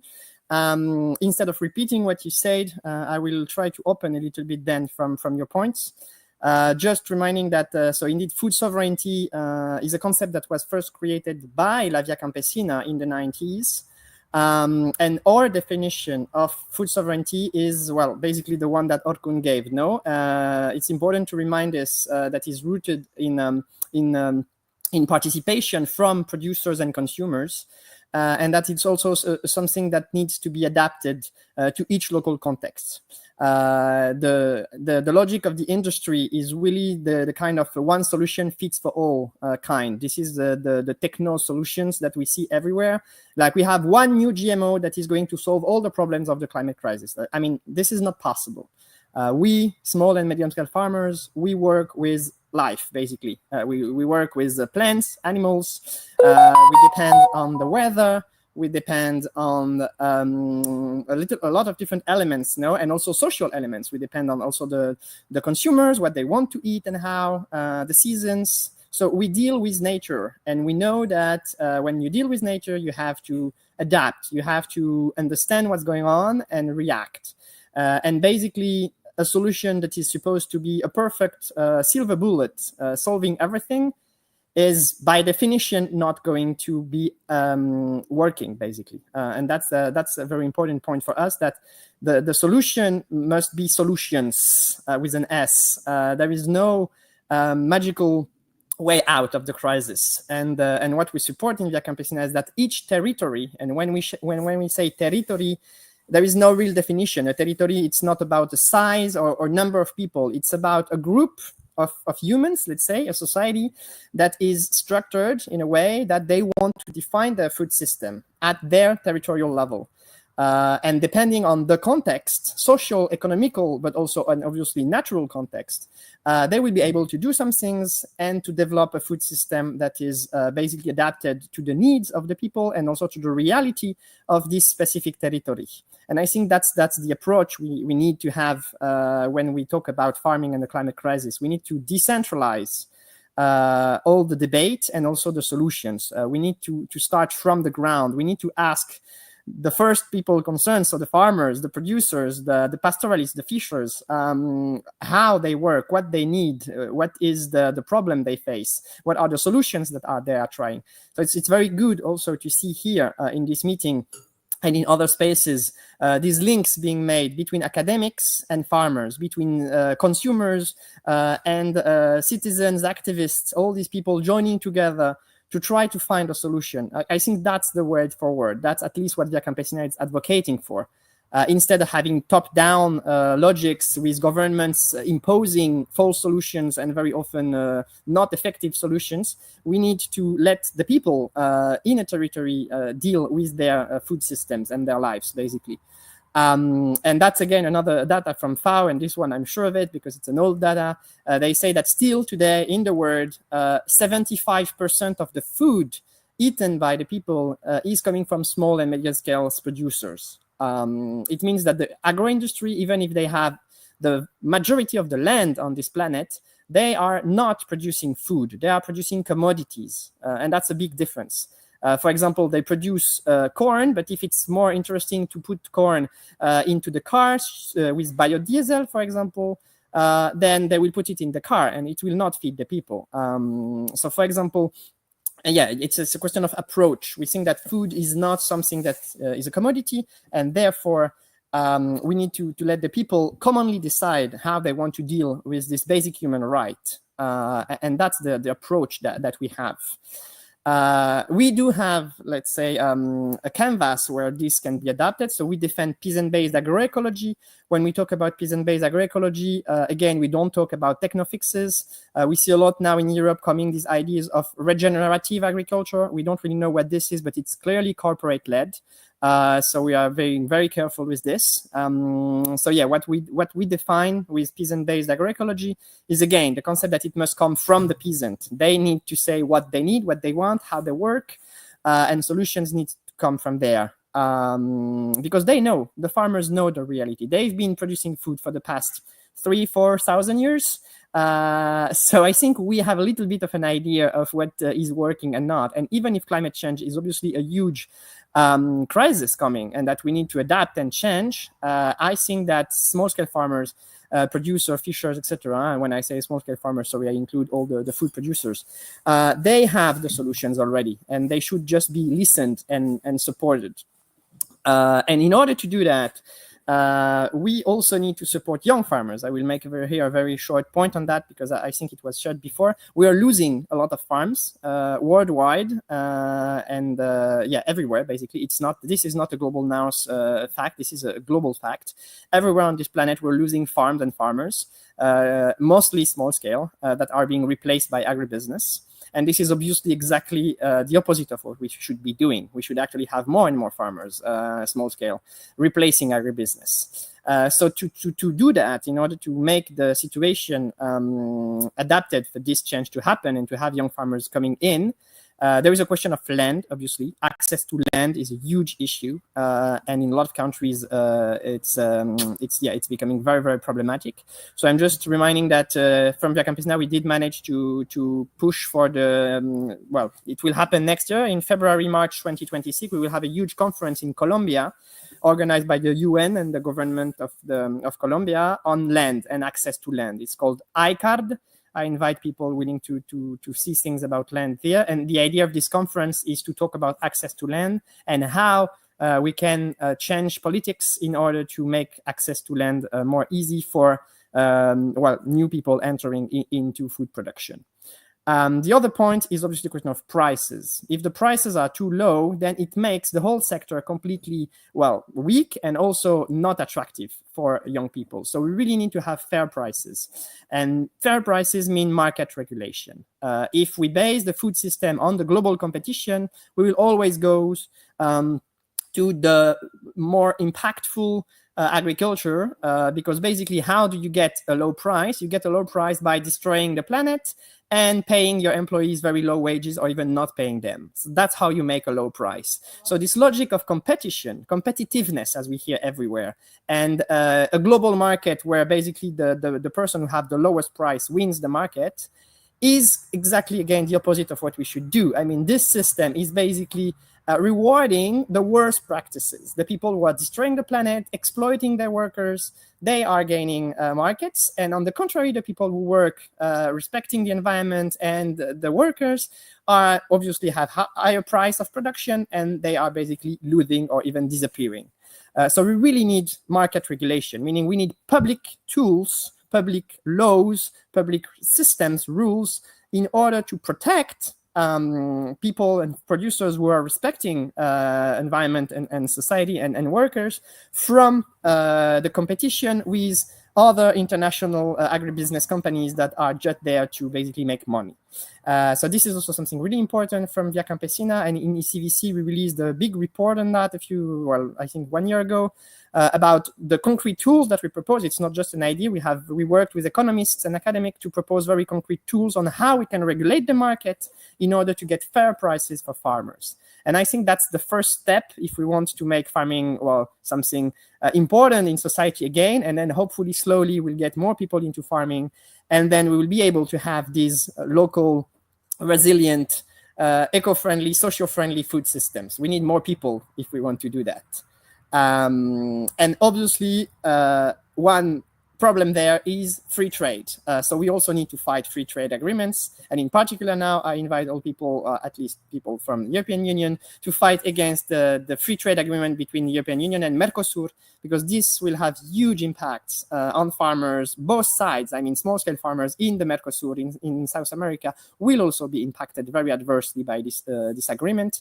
And yeah, basically in agriculture, free trade agreements are always bad. I mean, I cannot find just one that was positive. It's always for agribusiness and against small-scale producers. That's always been the case for all the previous free trade agreements, and it will be the case in the future. So that's why from Via Campesina, we say stop to this free trade agreement. We need to have solidarity in trade. We don't think we can stop trade. We still need to trade with one another, because some regions are not producing all the food they need. So obviously we have to exchange, but this exchange should be based on solidarity, support, human rights, instead of being based on competitivity and price. Basically, that's what we say. So that's why we say no more free trade agreements, but let's create some kind of a global institution for food, where we can exchange food from a region to another, depending on needs, and respecting also the prices of each of these territories and regions. And that's a very, very important point for us too.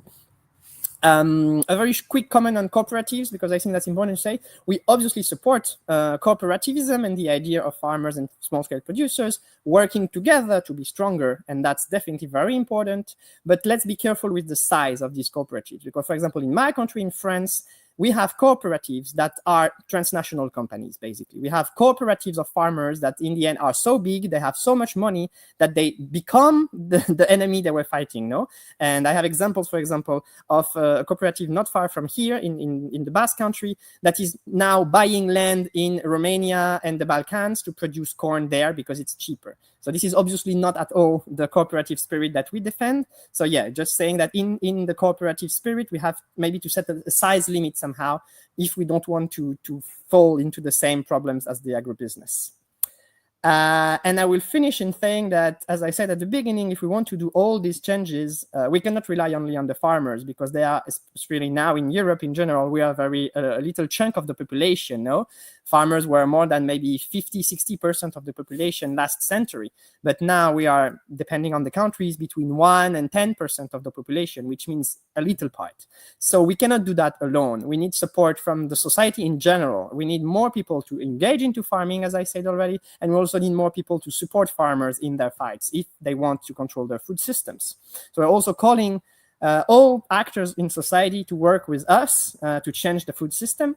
And for that, and maybe Gornella will be able to speak a word about that later, we had a huge forum in Sri Lanka in September called the Nyeleni Forum. This is an international space for food sovereignty, where basically we try to meet small-scale producers with other parts of society. So basically everyone is invited: academics, NGOs, activists, rural people, urban people, consumers, fisher folks, pastoralists, indigenous groups, etc., and everybody is trying to work together towards this change of the food system.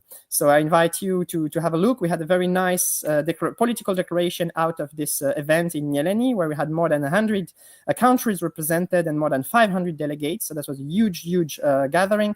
And yeah, I invite you to have a look. This was a very, very important document that shows a way forward. And another one that can be a way forward, and I will conclude with that, is the UNDROP, the United Declaration on the Right of Farmers and People Living in Rural Areas. This declaration was a huge victory from Via Campesina in the UN. It was adopted in 2018. And if you look at this declaration, everything is there. I mean, it's really the way forward. It explains how we should deal with food and with rural areas, how we should protect people in rural areas, the basic human rights, being obviously food, but also education, health, and all the other basic needs of human beings. Yeah, so now we are struggling to implement this UNDROP, and I'm also here calling every people willing to help to fight for this UNDROP. I will stop here. Thank you very much, everyone, for this very interesting and great webinar. And thank you, Althales, for organizing all that and your very important report, especially now. Yeah, thank you all. Thank you so much, Jeanne, with your thoughts. I think that you gave the context of how we can find solutions and the answers to the main question, if there is a way out. I keep from you that the need to decentralize the solutions. We need the cooperation of farmers, producers, and consumers. We as consumers need to react. Of course, as you said, we need the engagement of more farmers, but we have to create the context to be more attractive to the young people to enter farming. And I keep, of course, the need of solidarity among the struggles all over the world. So I'll give the floor now to Gordana Juric to share her thoughts. Gordana? Thank you. Thank you. Previous speakers really touched me with all comments, and thank you, Jeanne, for remembering on a big event in Sri Lanka, our Nyeleni Forum, and our declaration. In fact, you both spoke about some topics about what I wanted to give thought, but I just want, I won't repeat anything, but I just want to stress that there are a lot international instruments talking about farmers' rights, and especially about farmers' rights in decision-making process at the national level. For example, International Treaty from Plant Genetic Resources, Article 9, is speaking about farmers' rights on seed, but also on taking decision, engagement in process of taking decision. But I think, especially in European Union, my country is not party of, unfortunately, of this treaty, but all other countries are, Greece also, and Turkey also, I think all other countries. But it's problem with implementation of that article in the national law. Although international treaty, if you are party, is obligatory, somehow there is problem with implementation of farmers' rights in national law. Jean also mentioned it, UNDROP Declaration of Rights of Peasants, people working in rural areas, which is unfortunately not obligatory UN instrument, but it is instrument, and we are now trying to find way how to implement this instrument at the national level. There is a working group who is working and preparing some tools how to implement at the national level this declaration. It's talking about everything about we talk today, about rights to food, about rights of land, about rights to water, about rights to health, healthy food, about rights to seeds, about rights of agricultural workers, and so. And it's really important to give publicity to this international instrument and to take awareness at all levels about it. Also, there were a few other event in this year, and also preparing COP30 for climate Rio Declaration, but also for COP70 biodiversity Rio Declaration. It will be next year in Armenia, and just last week, in the beginning of December, it was third dialogue held in Yerevan in Armenia, how to implement global targets framework from CBD convention in agri-food system. And we talk a lot about targets 4, target 7, target 10, and especially target 10, global target 10, which is about agriculture and environmentally and biodiversity friendly practices. And there is also obligation of each country member of CBD to implement or to adjust our national targets with global targets. And that is also one way how we can participate, how we can raise awareness about importance of transition, of transformation of agricultural system. Because, for example, target 7 is talking about cutting of pesticides for half, mineral fertilizers, and also other poisons. And I'm not sure that protest which was in Europe last or pre-last years against this Europe strategy for cutting of pesticides is raised by own farmers. That is my feeling. Maybe behind that protest was phytopharmaceutical companies against the same companies who produce seed. They also produce pesticide. They also produce GMO. And now it's really big changing of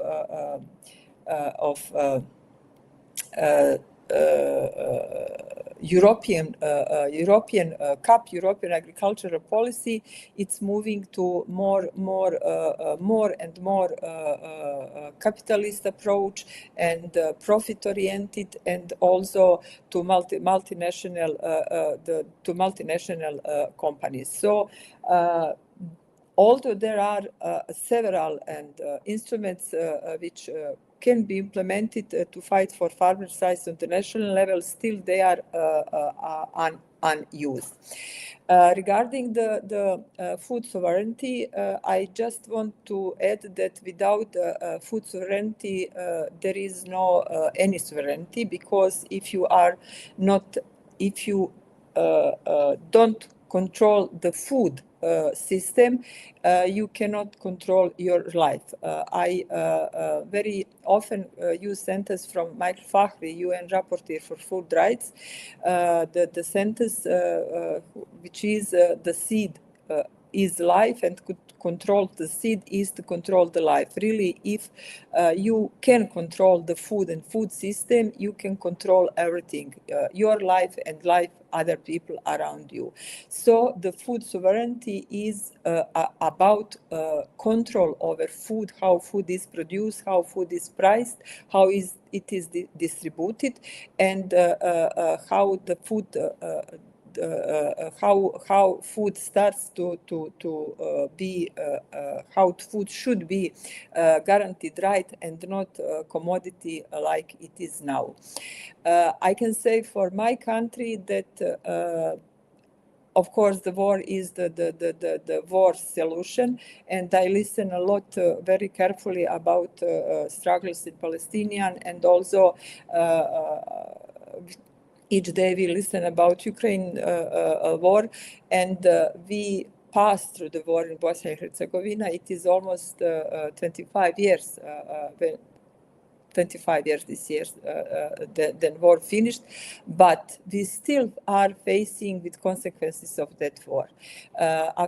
Before the war in the former Yugoslavia, I can say that we had very good industry, good agriculture, agriculture, of course, but also private producers, commercial producers were oriented to some production, and many peasants or many people from cities were employed in cities, in enterprises, but as additional activity they have a small agriculture. That system, in fact, the industrial agriculture was organized by own stated or social stated at that time of socialistic period companies, agricultural combines, and the organization of that production was good because these combines were monitored by own research institutes, and mainly that research institute were also breeding institutes, and we produce a lot of own seeds. I always talking about seeds. We had a lot of own domestic varieties. After the war, we had very, very bad privatization of these properties, and today, during this day, we are witnessing to last process of bankruptcy of one of the biggest cattle farm in former Yugoslavia, not only in Bosnia and Herzegovina. That farm, for example, was privatized before maybe 20 years, then took a huge amounts of subsidies from budget, and after less than 10 years of after privatization was completely destroyed. And it was happened with all private, with all social or state-owned enterprises and companies. And the problem was that people, in fact, that the land was interest, not facilities and not production, and that enterprises have been privatized most often by people who have never farmed before. Only a few of that enterprises has kept production to this day, and if we could imagine that this land of these combines had been given to young people, engineers, to continue production in that complexes, and that complexes has not been destroyed, the agriculture of Bosnia in Bosnia and Herzegovina today would be totally different. But unfortunately, Today we are dependent on food imports, and I usually say if we close the border in 2 months, we all will be hungry without imported food. So food sovereignty is really important issue, and we have to talk about it. About cooperatives and what the state can do in such situation. In my country, for example, there is no good cooperative organization because of missing of trust between people. I do not know why it happened, because in former socialistic period we had more state-owned cooperatives, but in fact they were a good organizers of agricultural production in that time. They purchased raw material, they organized selling, they given also advisory services, and after the war, it was also changing of laws, and it's not privatization, but somehow a group of people in fact registered that cooperatives, mainly because of using of facilities, of renting of land or renting of facilities. Only a few of that cooperatives still survived, and they are really, really good. And maybe that is the reason why there is no trust, but in last 10-15 years I can say that there are cooperatives formed by women and youth, especially agricultural engineers, who are doing a good job organizing by ecological way organic production, and also work on digitalization and the introduction of new technology in production. So that give a feeling that probably we could work on trust more to organize, because small scale farmers without any organization, association or cooperatives are weak player on the market, and they are depend on big companies. Regarding what state is doing, I can say that we have a lot of strategy, we have a lot of action plan, we harmonizing our legislation with EU, and our current strategy for rural development, agriculture and rural development, is almost has almost the same measures as CAP, what is not good, because we cannot compare our agriculture with EU. We are 30, maybe 40 years before, because we should adapt, in fact, that measure to our condition and try to establish a good system, and then follow maybe agricultural measures from CAP before 15 or 20 years. But we have still, not so high, but here there are subsidies and agricultural budget.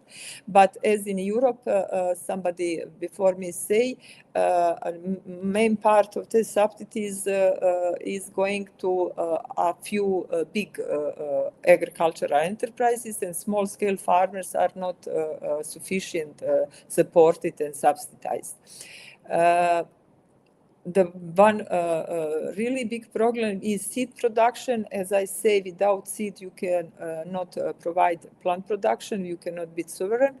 And we have only one breeding company, breeding public institutes for now, but it is very with very bad capacity, and I'm not sure that it will survive in next 5 years. We produce less than 10% of seed planted, sowed each year. So we really spent a lot of money. We import money to export money to import the seed each year. can alternative agriculture do that, some changes? I really I teach my students that we have to change, we have to transform our system, because it's not possible to stay by this way. This increasing in production, increasing of profit, increasing productivity cannot go in high as they want, because there is methodology and there is natural law, because the teach increasing will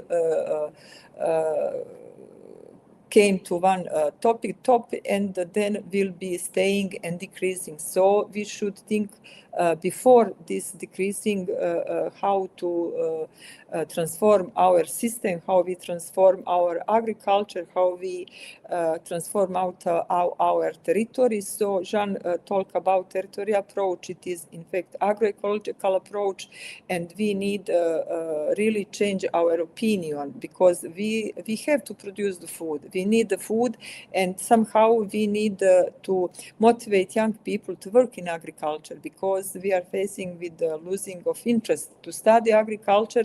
I think it's the same everywhere in world, and somehow it's really time to start to talk about necessity to going back to agriculture and rural areas. Sorry, maybe I was longer.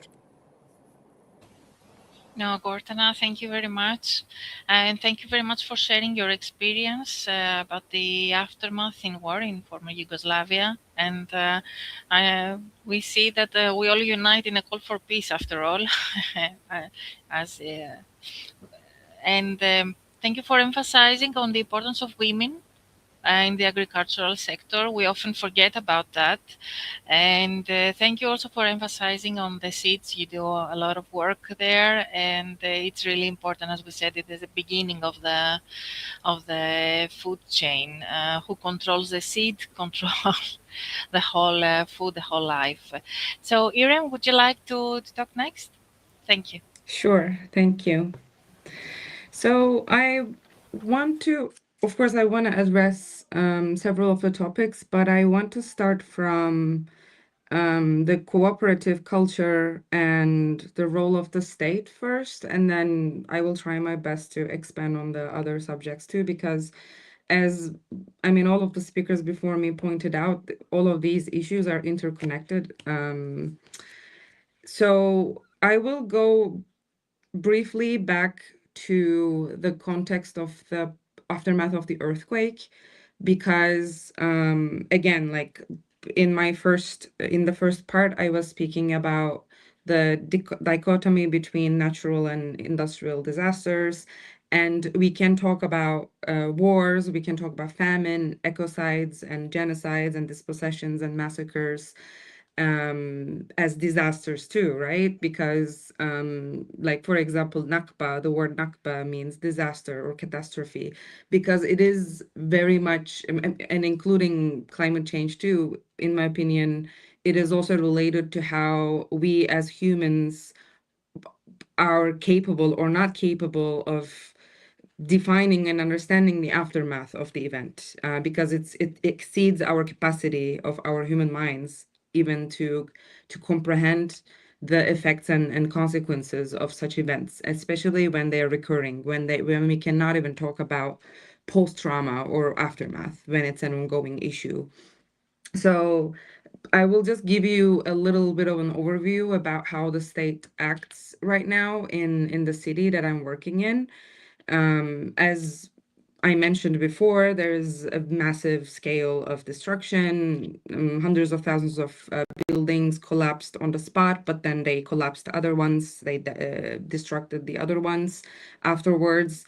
And in order to build state-backed residence apartment complexes, the state is currently, and the companies, the multinational companies that the state is collaborating with, they are actively confiscating a lot of the owned property of the local communities, They are mainly tangerine fields and tangerine gardens, but also olive groves, because they are one of the two products that grow the most in this region. And again, many people provided some political context before me, so I also want to briefly go in there. Hatay is originally named Antioch, and it was, I mean, historically speaking, when the partition plan was happening between France and Brittany, they actually, France took Antioch as a part of their colony. So it was French mandate and a part of French Syria and Lebanon. And then in the 30s, it briefly gained independence. And then in 1939, it was annexed into Turkish Republic. And the majority of the local communities here are local ethno-religious minorities. So when almost all of the farmers that I work with, their mother tongue is Arabic. So we speak in both languages, Turkish and Arabic. So the historical context and the state practices are very much involved in the current situation here and the dispossession. And I hear it from a lot of the farmers as well. And thousands of people have their lands grabbed by the state in, like, with the argument of building a new environment after the earthquake. So this is the argument, this is the premise, that we are building new life. And when we are talking about building a new life, when people cannot find shelter or a roof over their head, it becomes very challenging to talk about pesticides in our food, or clean water, or species that are becoming extinct, for example, because we have a river here which actually rises from Lebanon, goes through Syria, and flows into Mediterranean from Turkey, which is also my research topic, Orontes River. We can also talk about the food security and clean water, but at this point, when we are talking about environmental rights with the local communities, it becomes very challenging to talk about more than human entities when there's already a lot of problems in terms of land grabbing, for example. So currently, air pollution and water shortage is very prominent, and quarries and concrete plants have been being built on the side of the river, and over 160 quarries and water concrete plants are all over Antioch region and Hatay region, and we don't even know how many of them are not registered, because the law, I mean, we have several laws: the earthquake law, the olive law, the restriction law, and all of these different legal acts used in order to legitimize and facilitate the state practices happening in here. Because right now, this city is a massive construction site, if you will. So even when we start this project about agroecology, where we talk about sustainable food systems and clean food and clean water, which, I mean, gains a lot of importance, especially in a crisis moment like this, where we start to think about climate change is not something in the future, especially in the context of the Middle East, where, I mean, Hatay was also very much affected by the war in Syria, the genocide in Palestine, because it's, I mean, geographically and in terms of how the soil and water behave, it is also very much affected, and culturally speaking and historically speaking as well. So it is not, when we talk about climate change or building sustainable systems in a region like the Middle East, it sometimes, especially in the what's the word, like in academic and intellectual circles, sometimes it seems as if it's an imported term from the West, right? Quote unquote, the West, because as if we are not being affected by the climate change, because we already have wars and genocides and massacres and dispossessions already. So that's why it's very important that we hold events like this, in my opinion, because it also shows how related it is, the political and socioeconomic structures that are in place and how they're connected to how we interact with more than human entities, and how we are also in a domination order together in our livelihoods, because it doesn't, I mean, it exceeds the species at this point. And especially when we talk about dehumanization in so many different ways, then it becomes really important to ask whose life matters more, right? So the tangerine trees or the olive trees, if they are located in a certain part, their lives don't matter that much. So it's a parallel issue to how food security and being able to produce food without industrial techniques and pesticides in a region like Antakya, it also becomes a socio-political question, because it was almost, I mean, it was like a dream when we first started the project. When we talk to the farmers about agroecology, I mean, several of them were really motivated. But at the same time, it was a question, like, how is it possible even to go against the stream, avoid using pesticides, avoid using industrial techniques, and be able to create our own food sovereignty. So that's also why we believe that it's a movement. It's not only about having education about the organic activity in the soil, or how to manage your water, or how to do a compost. It exceeds those things. It's a philosophy, it's a lifestyle, which again, many of my friends before me also mentioned this. This is not a new information. That's why I mentioned the imported illusion of like things related to ecology. These are already existent in ancestral knowledge, right? These are already existent for thousands of years, where farmers have been living in connection to the land and soil. So it has been passing through generations and generations, but because of the industrial activities and nation-state practices, and again, like the cooperation between the two, the military-industrial complex, these practices have been forced to be forgotten. And now what we are doing is facilitating our local communities to remember those practices. We are not coming there with parachutes, right? We are not creating an entire new knowledge system. No, these knowledge systems were already intact, but they were forced to be forgotten. So that's why our job, our goal is to facilitate the remembering and keeping the memory of how people were working with the soil and working with the water. So I have a few minutes, but I will just wrap up. I want to briefly talk about the cooperation culture. Again, in contexts like Hatay right now, I think we are not alone in this. Of course, all experiences are unique, but in terms of post-disaster, quote unquote, context, as you can imagine, it becomes very hard to talk about organizing and forming unity.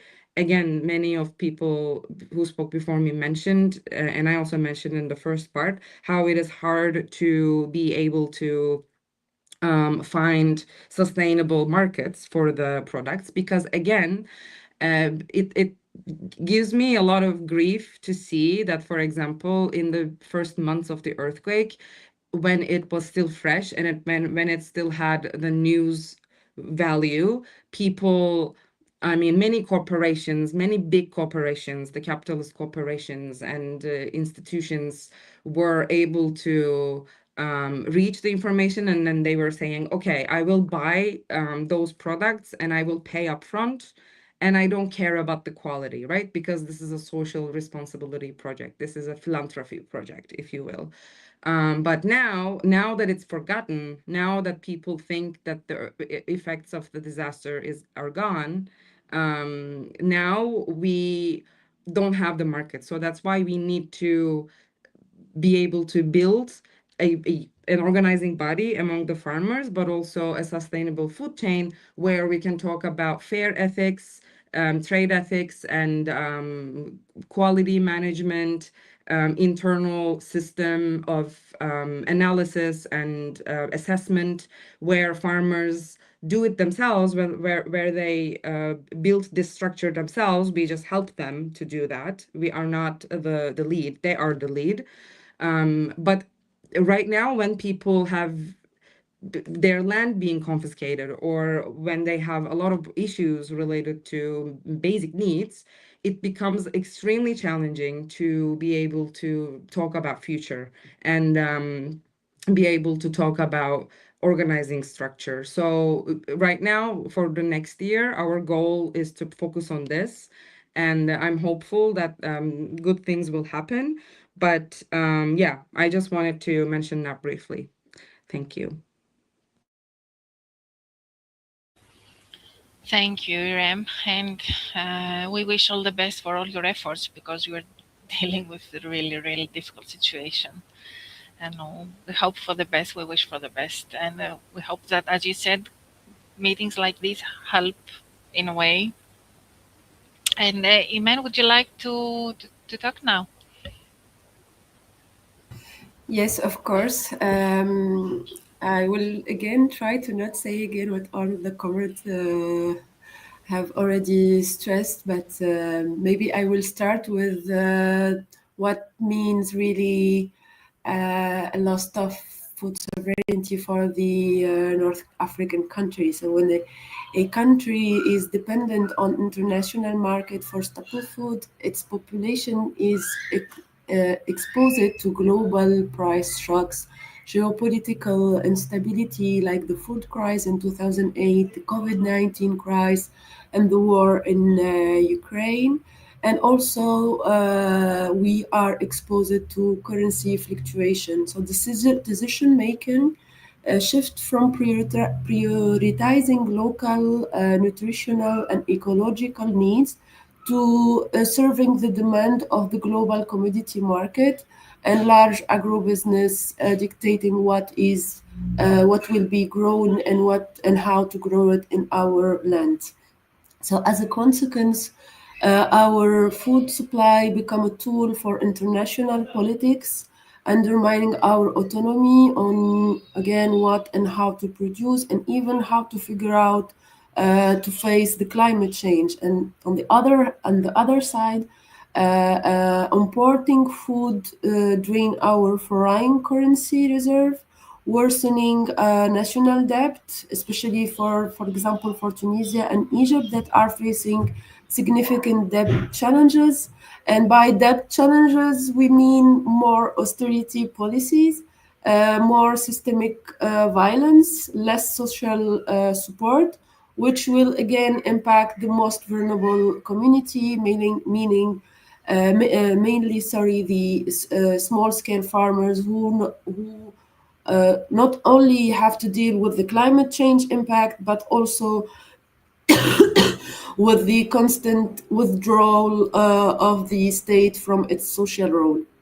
So in addition to this, in water-scarce region like ours, the push for export cash crop like strawberries, tomatoes, citrus mean exporting what we call virtual water.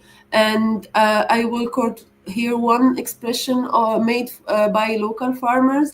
We in our region, we produce the desert for other while we don't have enough wheat to our bread. This is a direct trade-off. We export our precious water reserve while struggling to ensure affordable, important food staple that could have been grown locally using resilient methods.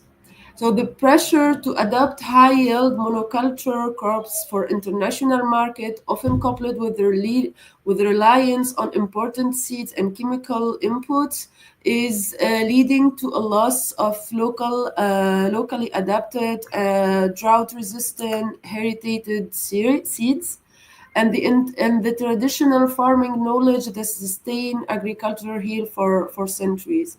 So as Cordina already said, in the North African region, the absence of food sovereignty is the absence of dignity, the dignity for farmers and the dignity for consumer to not depend on the market, to be able to face changes and struggle without the fear or the anxiety of what can happen next months if there is no rain or if a war happen in the other part of the world. I also wanted to talk about the land grabbing and its meanings in the region. So in our context, the land grabbing is the large-scale acquisition or long-term leasing for agricultural land through official and legal or even opaque and corrupt agreements by wealthy domestic elite, by foreign investment fund, especially coming from Gulf state or Europe, or large international agro businesses. So land is legally here or illegally taken from local community, leaving those community with no mean of subsistence, and forcing them to migrate mainly to urban center. So the large industrialized operation that result from land grabbing will receive steady subsidies, preferential access to water, and even tax breaks. This will allow them to flood the market with cheap subsidized product, making it impossible for non-subsidized small scale farmers to compete with them. So this industrialized model marginalize and ruin small-scale farmers, and since they are the only category carrying traditional knowledge, water-wise farming knowledge, and even the genetic diversity of drought-resistant seeds, when they leave the land, centuries of ecological resilience are lost with them. In addition,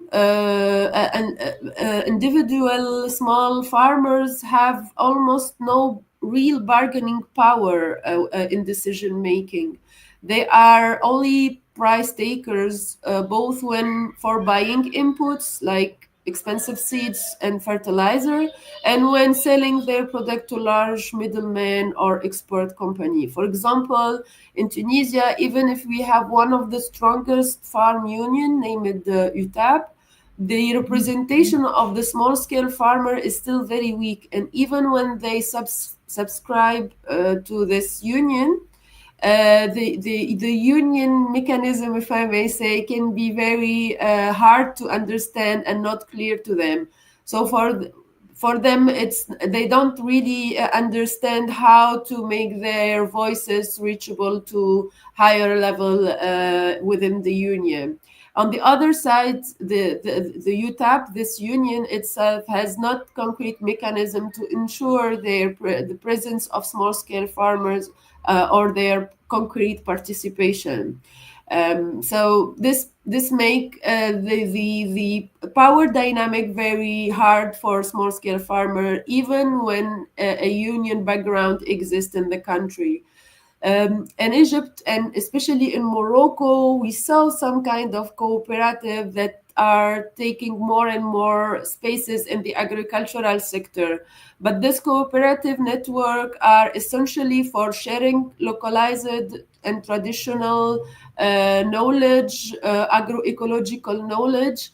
And given the acceleration of the authoritarianism in the North African region last year, it's still very difficult, even with this organized cooperative, to really challenge the dominant industrial lobby and really influence the national water or agricultural policy. So if there is no willingness of the state, it will be very difficult for this network of cooperative or for union to really have impact on changing policies, agricultural policies, to help small-scale farmer to face climate change. For the concerning the general planning for and resistance to climate consequence, the states in the North African region are more focusing on the crisis management over systemic change, as was already said by the other comrades. Typically, state response is reactive. So, for example, emergency water rationing during severe drought in Tunisia, occasional financial aid after a bad harvest when it's possible, for example, in Algeria and Morocco, or investing in very big mega infrastructure like new dams or large-scale desalination plant like we saw in Egypt. So we really rarely see generally integrated long-term and decentralized planning for resiliency.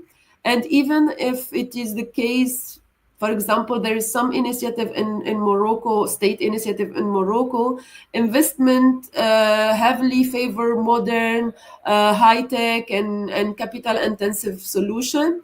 And it's often beneficial the large-scale industrial farms more than the small-scale farmers, and fail to address the fundamental problem of excessive water use caused by cash crops export model itself. So resiliency must start at the soil level, building organic matter to capture rain, and at the community level, managing water resource communally, etc.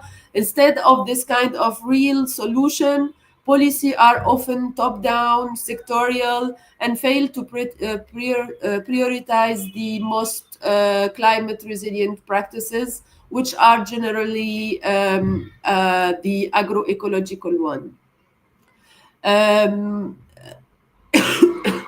Concerning the different model of agricultural, we always treat small-scale farms as victim, but the truth is that it is the most resilient and resisting community, as Jean already emphasized.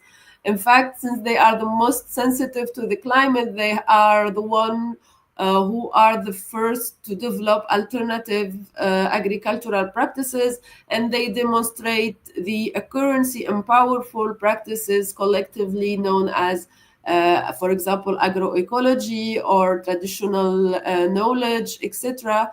So those alternatives are often led by, in the North African region, are often led by civil society organization, some small-scale farmers organization, and also youth group that it serve as living laboratory for proof of the concept of agroecological practices. They offer a non-chemical, local controlled, and socially fair model in direct contradiction to the industrial system. Their very existence is a form of defense against land grabbing and corporate control. But the lack of state support and investment make them only locally relevant. And those alternative implement traditional. I'm sorry, I have to deal with my children. Sorry.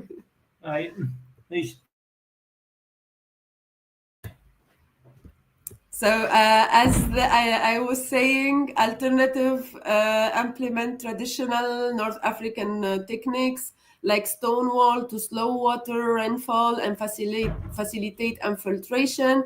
This problem was already seen as the main problem of the climate change impact. Or practice like no-till farming to keep the soil covered and cool, and producing local compost to drastically increase the soil organic matter. The Those practices transform the soil into some kind of sponge that can capture and hold more rainwater, making plant more resilient to drought.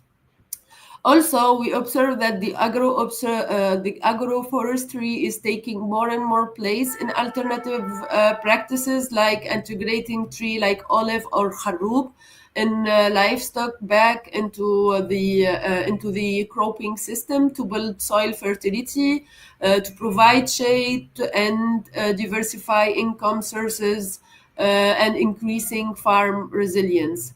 But the most powerful alternative that is taking place, I think, in the North African region and even in the Arab region, is really to save seeds and to consider access to seed for farmers and peasants as seed sovereignty. And those initiatives are conserving, exchanging, and multiplying local heritage seeds that are genetically adapted to our region, to our climate, and to the drought cycle.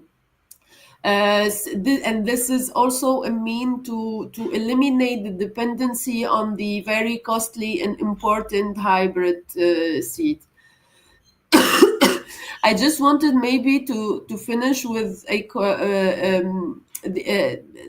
on a comment around the trade system and trade policy, because in the North African region we are particularly really impacted by the European agricultural and trade policy, like the Green Deal, which continue to apply massive pressure on the North African land and water. The demand of always cheap, out-of-season product effectively means that the EU is outsourcing its climate and water debt to water-stressed nations like ours. The system encourage our country to use their very few resources to produce low-price commodity for European supermarket, while we struggle to feed ourselves. In addition, EU trade agreement often impose straight sanitary and sanitary standard, for example, and very complex non-tariff barrier. So even if these regulations are apparently about food sovereignty, it raises cost for the small-scale farmer in North African region, making it really nearly impossible for them to access not only foreign market but even local market. So those kind of policy really continue to impact as farmers and as consumer, and also will always strengthen the large scale farming, and thereby again accelerating the industrialization and land grabbing that displays as small scale farmers. So we really, within this kind of trade agreement, we really must prioritize food sovereignty as a core climate adaptation strategy, but not only food sovereignty for one of the part of the agreement, but for both parts. And we need to make it more concrete in this trade agreement, the recognition of local, diverse and agroecological food system, and how they are inherently more resilient than the globalized industrial one. Thank you a lot, Imen, for your contribution. I keep from the many interesting things you said, referring to all our questions, that agriculture is a part of a more complex world. We cannot talk about agriculture if we don't talk about social policies, austerity measures, war, genocide, migration. And the one you said about resiliency, that resiliency must start on the soil, on community level. And I want to ask George Chiris if wants to add something before giving the floor to Michelle in order to to finish this workshop. Yorgos? Yes. No, thanks. I don't have something else now to say. Thank you very much. So, thank you. Michelle, you can Yes. share your thoughts. Thank you so much. Again, to avoid trying to say things that have been said again, I'm going to try to go over some points quickly. As is the case everywhere, when food sovereignty is absent, then agriculture is naturally organized around markets and power and does not give any account to people's right to food. And in Lebanon, it does show up in various different ways. So, for example, farmers are dependent on foreign inputs or on imported inputs that are priced in foreign currency.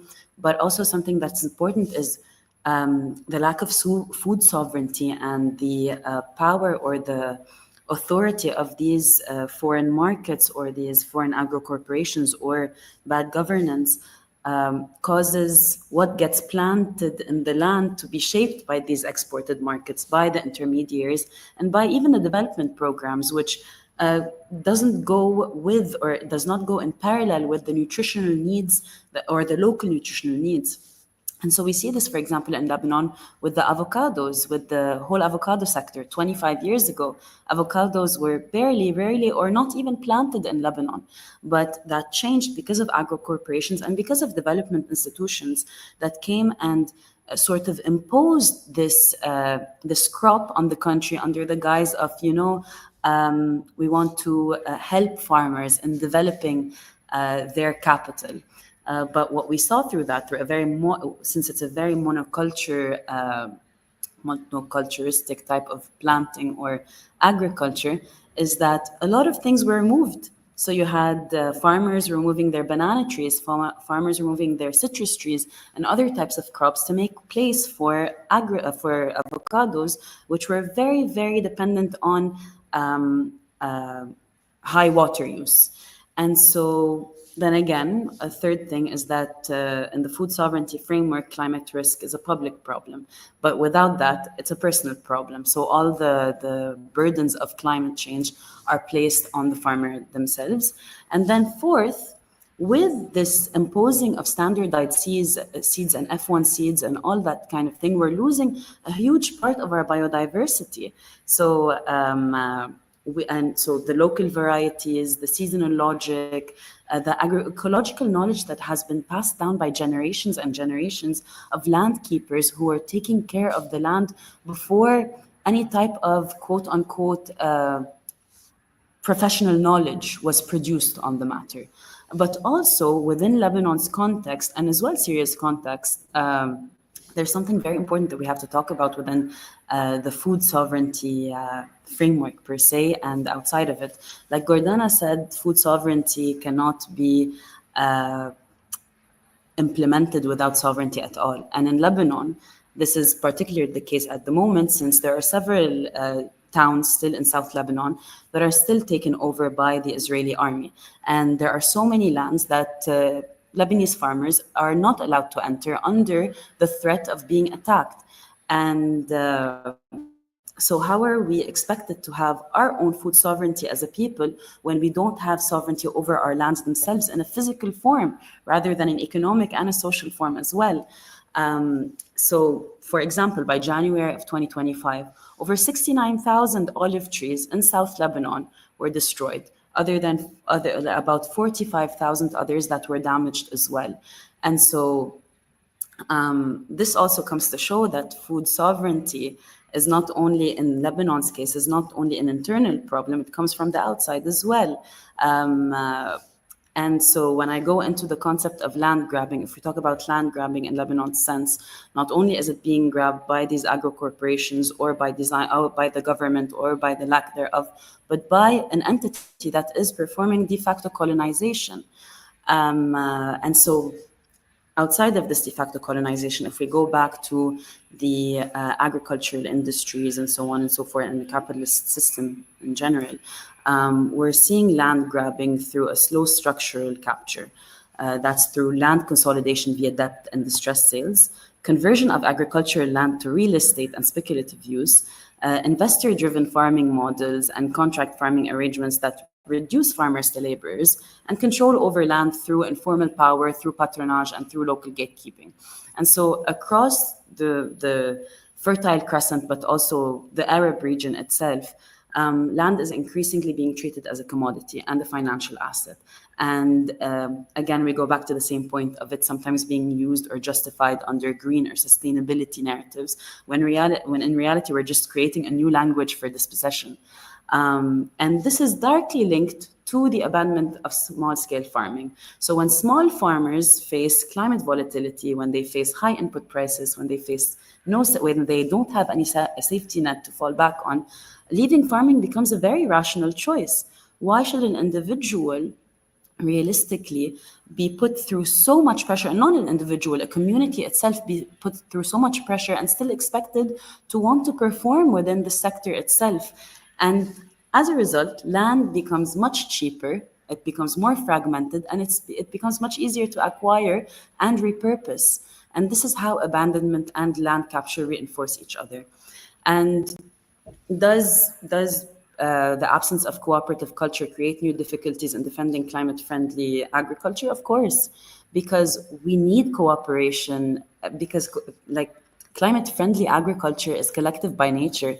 This is how our ancestors exercised it 50 years ago and 60 years ago and even longer. And that's through shared water and management and maintenance, through collective seed saving and distribution, through shared processing, through shared storage, through collective bargaining, through shared risk during climate shocks as well. Prior to now, there was an entire community, or we can look at at the perspective of a village, or at the level of a village, the entire village sustained each other. So when one farmer didn't get, let's say, proper crops in one season, their neighbor, the other farmer, can support them at the same time. And this is the importance of these cooperative models. And so if I go into the discussion about how the Lebanese state, faces climate-related consequences, it faces it very poorly, because the basis of the strategy for agriculture within the government is very weak. It's been very weak for a very long time. There is written national strategy alliances, a national agriculture strategy framework, but is it being implemented? That's the real question. And no, it's not being implemented properly. And at the same time, when it comes to the interests of agro corporations and the interests of capital, the government supersedes or looks away from the interests of the people and the land and goes towards the capital itself. And so, like I said before, due to the limited strategy, farmers already face very weak support. They face very weak protection, and there are no proper crisis response approaches. So, for example, with the recent war on Lebanon, with the recent attacks, the Ministry of Agriculture didn't even visit southern farmers in south of Lebanon because of very short staffing, very poor funding, and quite realistically, because there hasn't been any proper importance placed on agriculture, not even in the nutritious sense, because there's always this mentality of, you know what, we'll import from abroad, and then that way we just sustain this network of capitalist interest and patronage and so on and so forth. And obviously we can't ignore that conflict and instability are now part of the climate agriculture equation in Lebanon. And the government hasn't had enough time to maybe properly assess, how do we intersect these with each other? How can we confront both of these at the same time? Because the conflict is still there, because we still do face attacks every day, even though it's not properly discussed in the media, even though that it's not discussed that land keepers themselves in the past few months after the quote unquote ceasefire agreement have been targeted, whether it's beekeepers, fishermen, farmers themselves, or shepherds.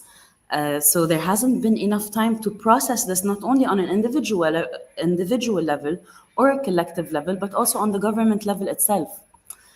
But so now when we go to talking about the alternative projects in Lebanon, I would say they are pretty powerful, and they're increasing and expanding at an exponentially large rate.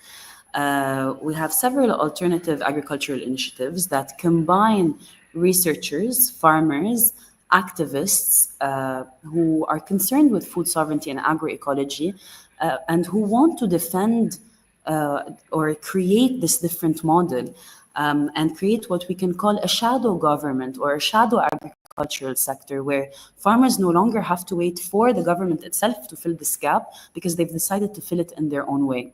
And so they are changing the production logic. They are, like everyone said prior, and like how different food sovereignty models are existing in other countries as well. There's a prioritization for soil health. There's a prioritization for biodiversity, for seed sovereignty. So for example, there's a pretty strong seed sovereignty movement that's currently happening in Lebanon. For Buzuruna Juzurna is one of these very, very important actors in Lebanon that are vying for this. And it's not happening on their own. They're doing so in collaboration with different networks in Syria, different networks in Palestine, in Tunisia, in Egypt, in Iraq. So this model that's being created internally on a national level is actually one part of a very huge system that means to fight these oppressive measures. And what these initiatives are doing as well is rebuilding local food systems. So they're aiming for short supply chains. They're looking towards community-supported agriculture. They're reviving farmers' markets in a very non-gentrified manner, in a very non-expensive manner as well, because the recent trend that we've seen, and Lebanon has been a victim to this, in urban areas, farmers' markets have become a matter of the elite. But what these initiatives are doing are fighting back against this. They're even going towards localized distribution that ultimately decreases dependency on volatile external markets. And most importantly, they're building collective power. What they're trying to do through all these different discussions, through all these different conferences or one-on-one interactions is framing agriculture first and foremost as a rights-based matter, as that land, water, seed, and livelihood is ours. And it's not something that a foreign external power can come and impose on us themselves. And so they're really going into this phase, and they have been in this phase of emphasizing organizing rather than only technical training, and emphasizing on the matter that everything that we plant in the soil is political. Every input that we use is political.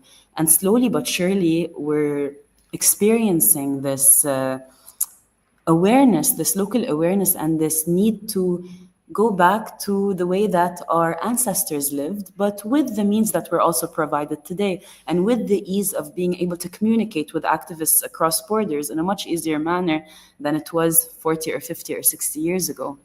And so I know that a lot seems grim at the moment. The political reality in Lebanon seems grim at the moment. The climate reality seems grim at the moment. But initiatives like these revive this sort of hope where an individual that's sitting in their home that feels very burdened by these very grim realities can, stand up and say, you know what?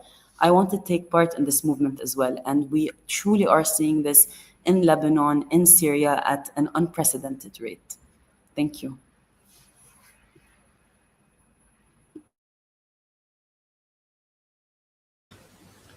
Thank you, Michelle. Thank you very much. So this was also the second round of our discussion. I don't know if we're already talking about 3 hours. I don't know if someone considers it's important to add something, if someone would like to say a few more words, or otherwise we are concluding. To us, it was really important that after producing this research on the ground in Greece, talking with farmers, scientists, it was so important for us to hear what's the reality in other countries, in Balkan, in the Mediterranean. We hope that this will it's just the beginning, and maybe we can build connections. And I don't know, maybe I think Stavroula can close the discussion. For me, what's important, what has also been said, food is a basic human right, not just a commodity. Everything concerning food is political, and we hope that this discussion will go on. Thank you all for participating in this workshop. I feel that you share very important thoughts about your collective efforts, the initiatives, the pretty initiatives all around the world in Turkey, Lebanon, Bosnia, Herzegovina, Palestine, France. We need common struggles. We hope that this meeting gave us not only knowledge, but also solidarity and strength to continue talking about this issue, deepening the researches and trying for a food chain based on our needs and an agriculture that protects the environment and promotes social justice. We had a fruitful dialogue. I'm feeling that it deepened the discussion, gave us tools in order to be able to fight collectively in many fields. I hope that you stay tuned for more to Alterthes, follow Alterthes site and social media channels. And you all have a nice weekend. Thank you for participating and our audience, of course. Thank you all. Thank you all. Thank you. Thank you. Thank you so much. Bye. Thank you. Thank you very much. Bye. Ciao.